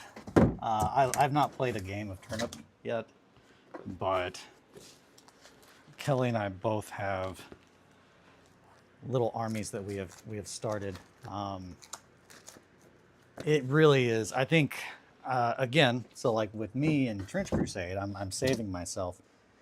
Sam does not get to play Turnip until we have played other games that I want to play, because I'm very certain it's going to be his favorite game, because it is about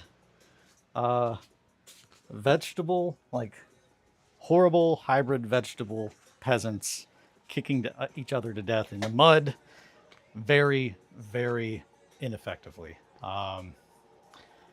Yeah, it's but Scabs, SCABZ, so Scabs, from the creators of Tonks. It is 4 pages, 5 pages of rules, including the front page. And essentially you need to have one model and just some stuff on the board. And you don't even have to use a model. You could use a soda can. You could use a box of tissues. You can play it with anything available. The actual how they recommend to make them is another wonderful thing in the 28 community that I love to see. And I try to do the same, but repurposing trash. The original idea came from the world of Turnip, which is a horrible... I'm going to turn this down just a little bit. Mac, I'm trying to talk. So Turnip is essentially this crazy root system. Pretty much took over the planet, consumed everything, and now new life all is somehow branched off from this vegetable thing.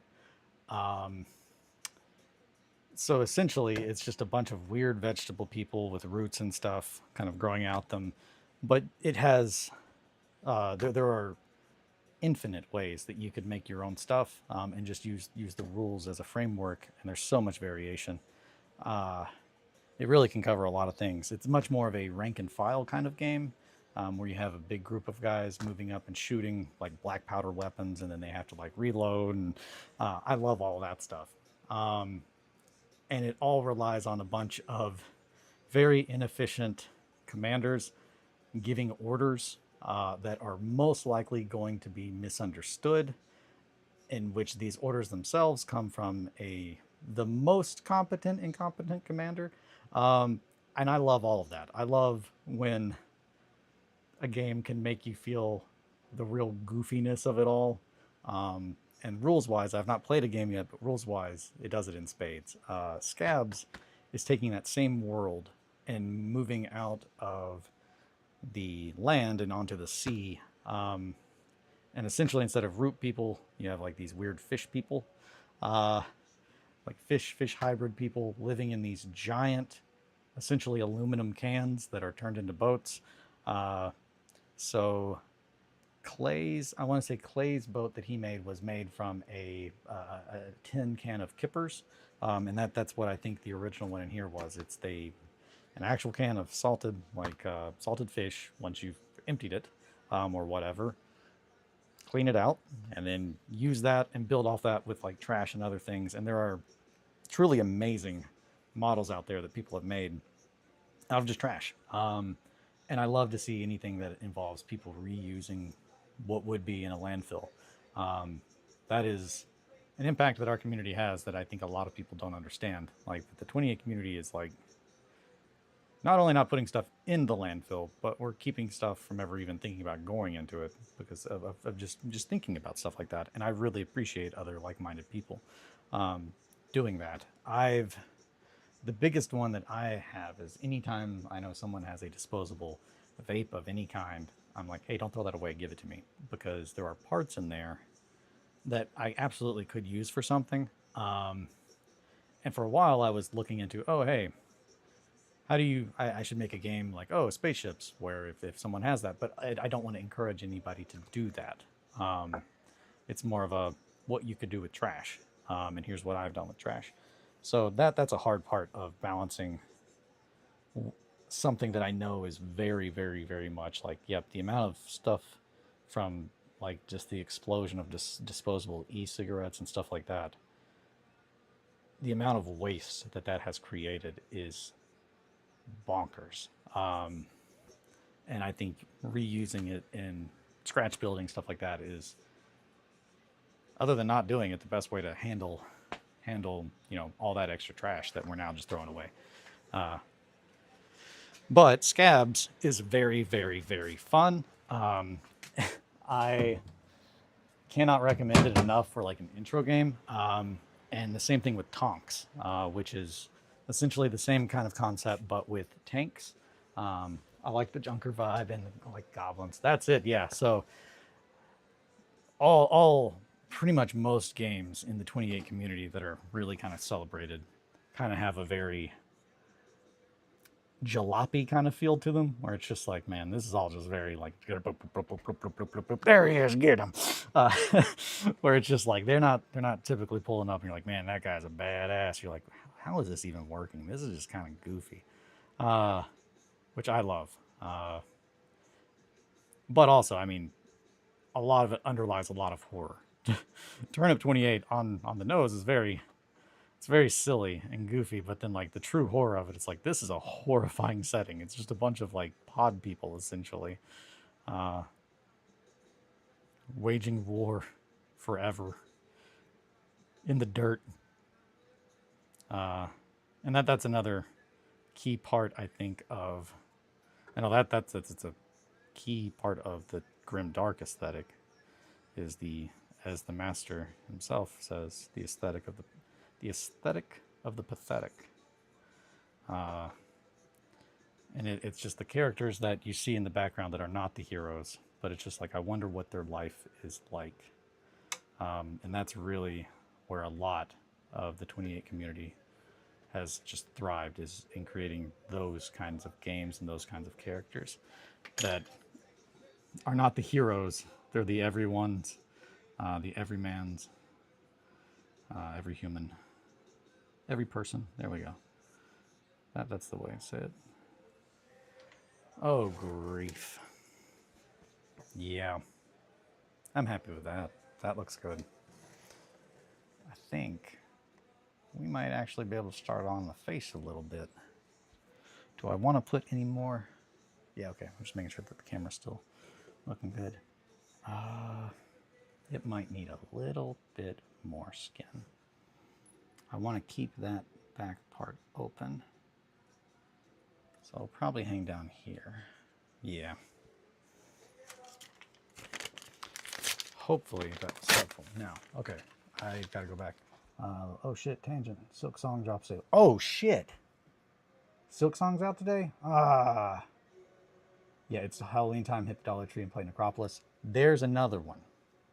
I forgot about that. I have not played Necropolis yet, but outside of Doom, 1490 Doom, it just depends. I'm not familiar enough with Necropolis yet. I've looked into it and I'm so excited. Um, Peter's in here often. Al Shield, he is the creator of Necropolis. And then my buddy Martin does, I think most, I don't want to say all, but most of the art. And he's one of my favorite artists. Love those boys. Love you guys. And Necropolis is one that I had not heard about until I'd already committed to 1490. But 1490, you have to have a 2-foot round board and 3 models per person, and then just terrain to play on. And that is so little effort to play a game compared to others. Outside of like Tonks, where it's just like you need 1 model, and even 1490 Doom, you can, again, out the gate, they say, you know, your games will never tell you what models you need to use to play your game. Play the game however you want.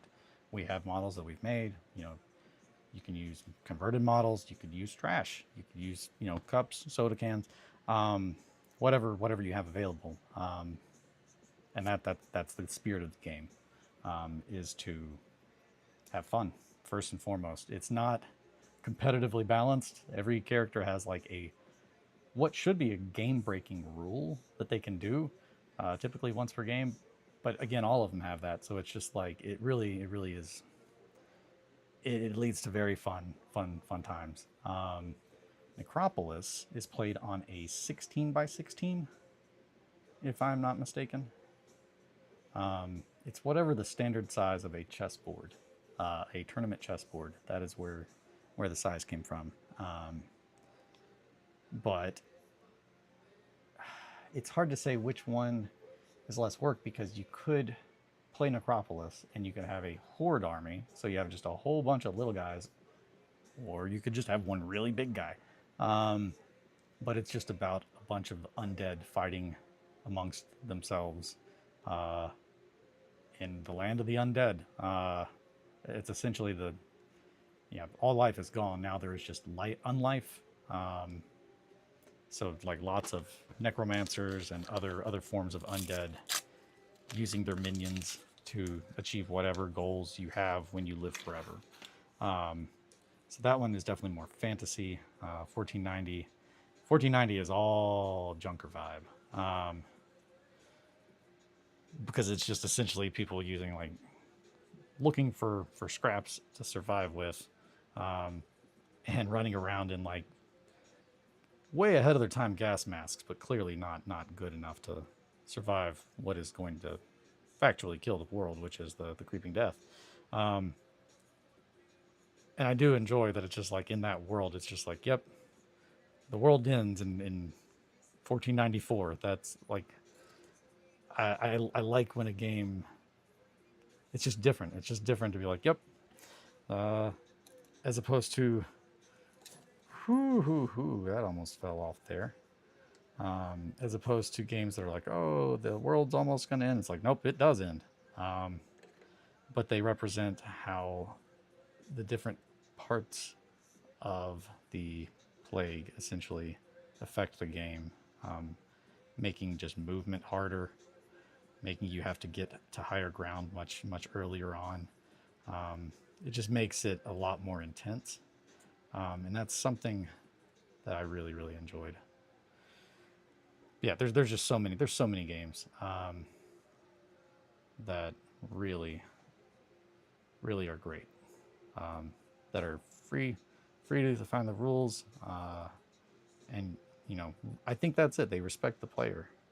They respect the player enough to give them the autonomy to play it how they want to and the tools to do it, which is why I'm always a big supporter of those.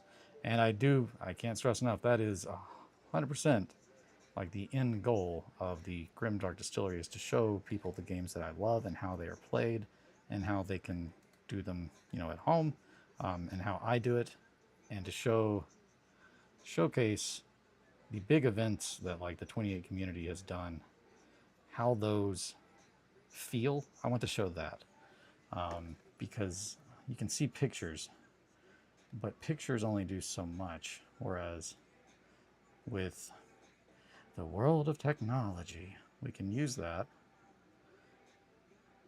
That's good. That's a good little pose right there.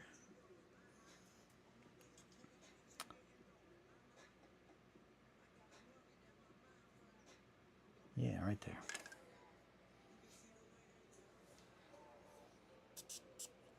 But yeah, no, there's all kinds of games. And I really appreciate it. Flames of Orion. So that's, yeah, after 1490, the next one that I'm getting into is Flames of Orion, which is another game from a member of the 28 community. Steve, South of Heaven is his handle. And he's a fireman. And one time he saved a kitty. And the kitty looked like Gage. And I'm not saying that I think there's something suspicious going on. I'm not saying that. I am saying it is very suspicious that the cat looked like Gage, and they're both members of the Hive Scum group. And having seen a show where they made videos where they put kitties in fake danger and then saved them to become heroes, I am suspicious, but knowing the boys, I don't think that's what's happening. But I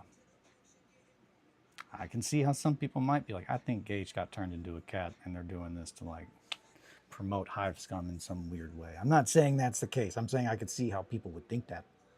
It's a crazy thing to think, but I get it. This is all a joke. Hell yeah, man. I think I really want to start with Scabs because it's one model, but I'll definitely play that possum. Oh yeah, Flames of Orion, no goblins, but cool junky robots and free rolls, 4 models. Yeah, that, again, there's just so many, and again, a 2x2 or a 3x3 board. But yeah, any of those. Honestly, yeah, I should cover Scabs.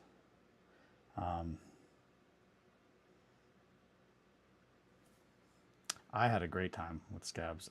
Essentially, we did a 2v1.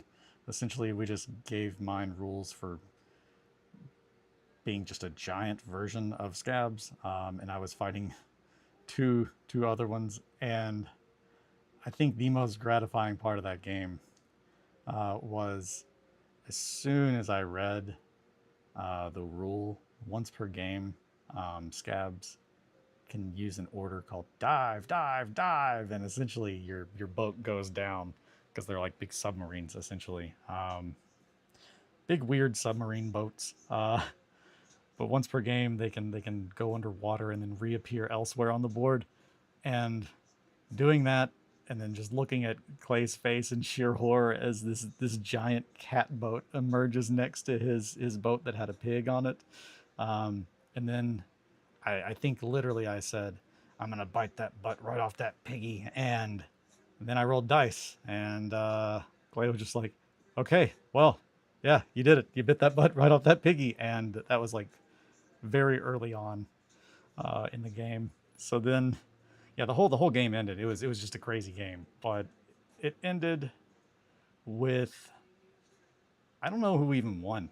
I do remember that I just kind of 110% did the you're good, you're good, you're good. We can buff out those scratches because the boat was too big and I couldn't dive again. So I got stuck between these two little islands and I just kept slamming into one and the other, trying to turn because you have to turn at a certain angle. And eventually they just kind of crashed on a little island on the board with a lighthouse on it. And we were like, all right, well, that's where this story ends. We live in the lighthouse now. Which the whole idea of that boat was it's just my little fluffy children inside of that boat, driving it very much like you would expect to see in like any kind of cartoon where like kids have to operate a car. I assume that Theo is the captain because, well, his first name is Captain. I'm telling Gage you think he's an animorph. I've already told Gage. That was, as soon as I saw that, I was like, I'm not going to lie. This is very suspicious. If I didn't know any better, I'd say that you've been an Animorph this whole time and you're not telling me. I didn't say Animorph, but I was like, can you turn into a cat? It wouldn't be as funny if it didn't. The cat looks so much like him. You're like, man, that cat does look like Gage. Hell yeah, man. If you really want to start Scabs, because it's one of the models that play the puzzle. Yeah, telling Gage think he's an Animorph. I calls it like I sees it. I'm not saying that's the case. I'm saying I could see how people would think that that might be the case. There we go. Got to get this one kind of crinkled up. Give a little bit more sense of movement. Oh no. Ah. Oh no.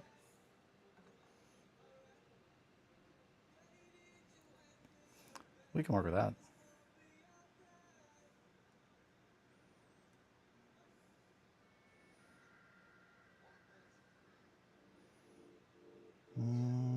Yeah.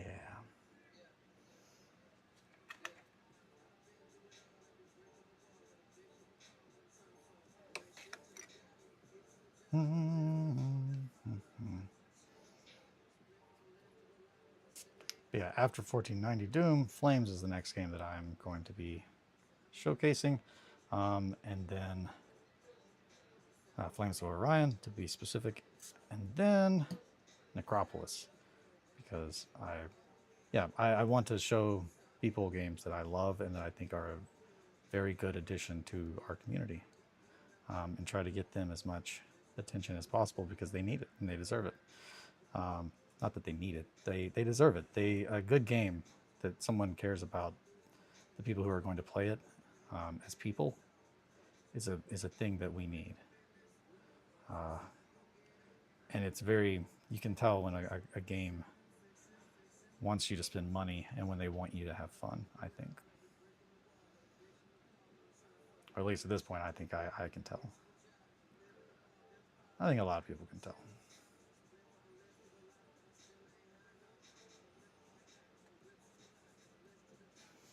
Yeah. That looks awful. Got to build the pilots for the next two. Oh yeah, man, I didn't even think about that. Oh yeah, like the little, like in case they eject. I didn't even think about that. That's fun though, man. I love big robots. I love big robots so much. I think we need one more. One more. Get out of that glue.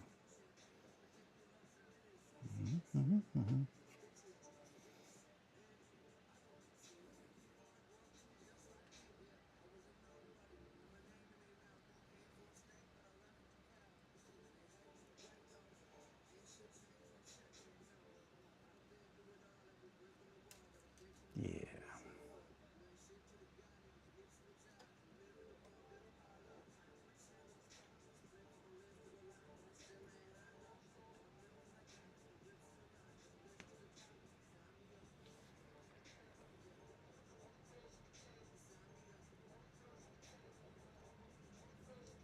Yeah, that wasn't me saying that those games don't need support. I was saying I don't know if they need mine, but I want to because they stand on their own. That's definitely an. But the bigger audience that you can get to a game that is worth people's time. That's what I meant to say with that. 28mm pilots of ground missions. Oh, that's rad. I didn't even think about that. Did they add rules for that? That sounds rad. That sounds really rad. I'm really excited to work on Flames.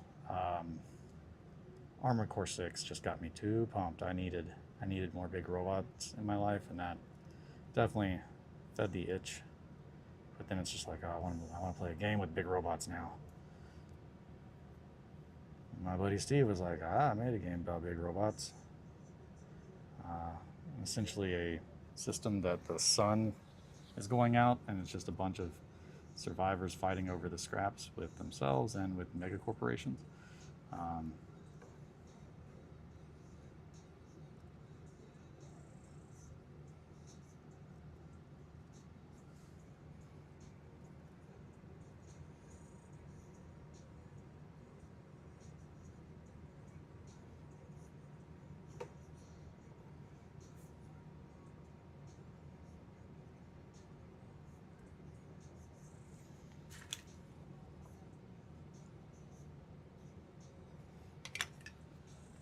Let's see if I can bend that right there.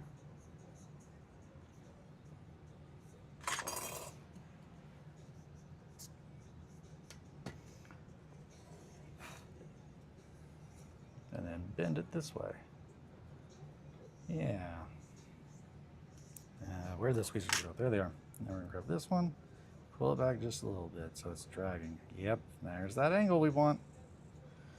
So yeah, trying to think about the angles that it's going to fold to make it look natural, and then how you need to bend that beforehand is a key part of working with the paper. Because unlike foil, you kind of have to do the bends before. But we want to make sure it looks wet, but like not completely just like liquid. It needs to look like there is something there that gives some resistance to just being fluttered around. Oh boy, kind of like that glue that just got stuck in my hand. That's a happy accident. Maybe.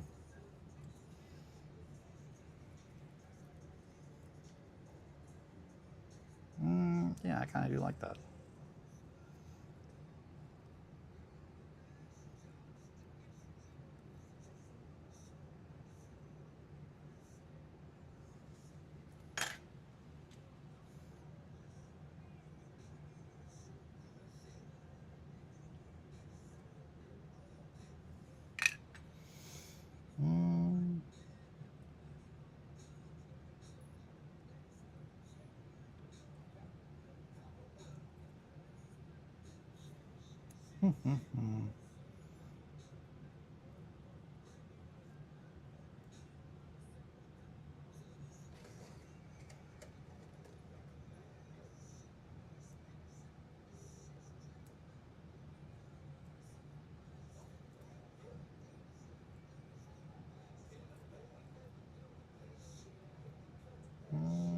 Yeah.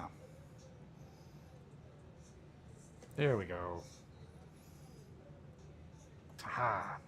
Psst. Stomp.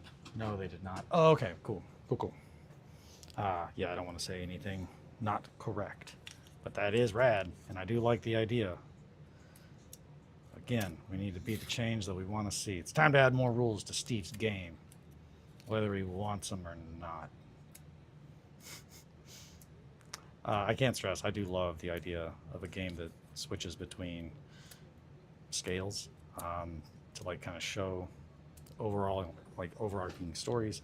That was a big thing that I wanted to do with our Heresy campaign. Was I had a big map pretty much built up, and there were really trying to like dial in how like the legions worked, in the sense that's just like, yep, not everybody is at every battle, so like you would have like one group that's just like, yep, they're who would be sent to handle like Zone Mortalis games, and then the other group would be more of a regular standard kind of like battle, not in Zone Mortalis.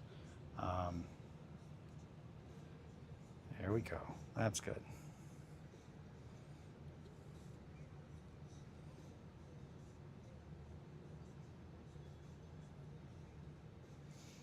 But yeah, doing that, allowing to like almost zoom in like on games where it's just like, yeah, they're fighting over here, but also while this is happening, there's another crew like trying to take the space station, which that was all that the Emperor's Children wanted. All we wanted was the space station.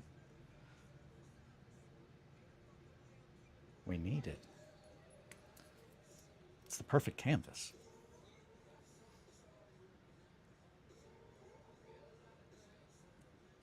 Also, I can't stress enough how much I loved playing the third at their like height of clearly like insanity. And I loved how much my allies, and I use that word very loosely in the campaign, my allies fully knew well, like going in, like you're playing them like they are in the lore, and it's just like, yep, and it's just like, oh, so I don't have a teammate, and it's just like, kind of, you kind of are gonna have to deal with what they're doing, because they're not here for anything that anyone here is for.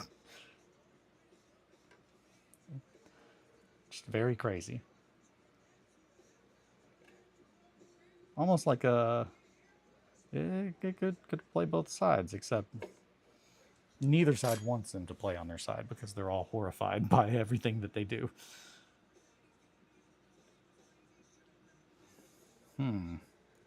There we go. That was it. That's good. Okay, I think that might be it for the skin that he's dragging, at least for today. I'm happy with that though. That looks gnarly. Definitely looks like he is just kind of ripped out of his skin and just kind of walking around now. Doop, doop, doop, doop.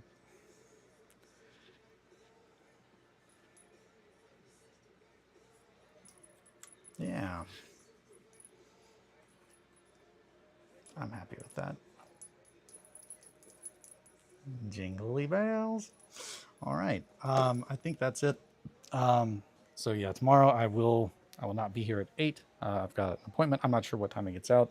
So depending on that, I'm not sure when I will stream, but I will let everyone know in the Discord and whatnot. This evening, I'm probably going to be working on the painting stuff instead of grief. Hell yeah. Glad you approve, Mowgli. I'm happy with it. I think it's good. I think Grief's pretty happy with it. Oh yeah, I forgot to put that nail in. Let me put that nail back. But yeah, that's a good amount of progress for today.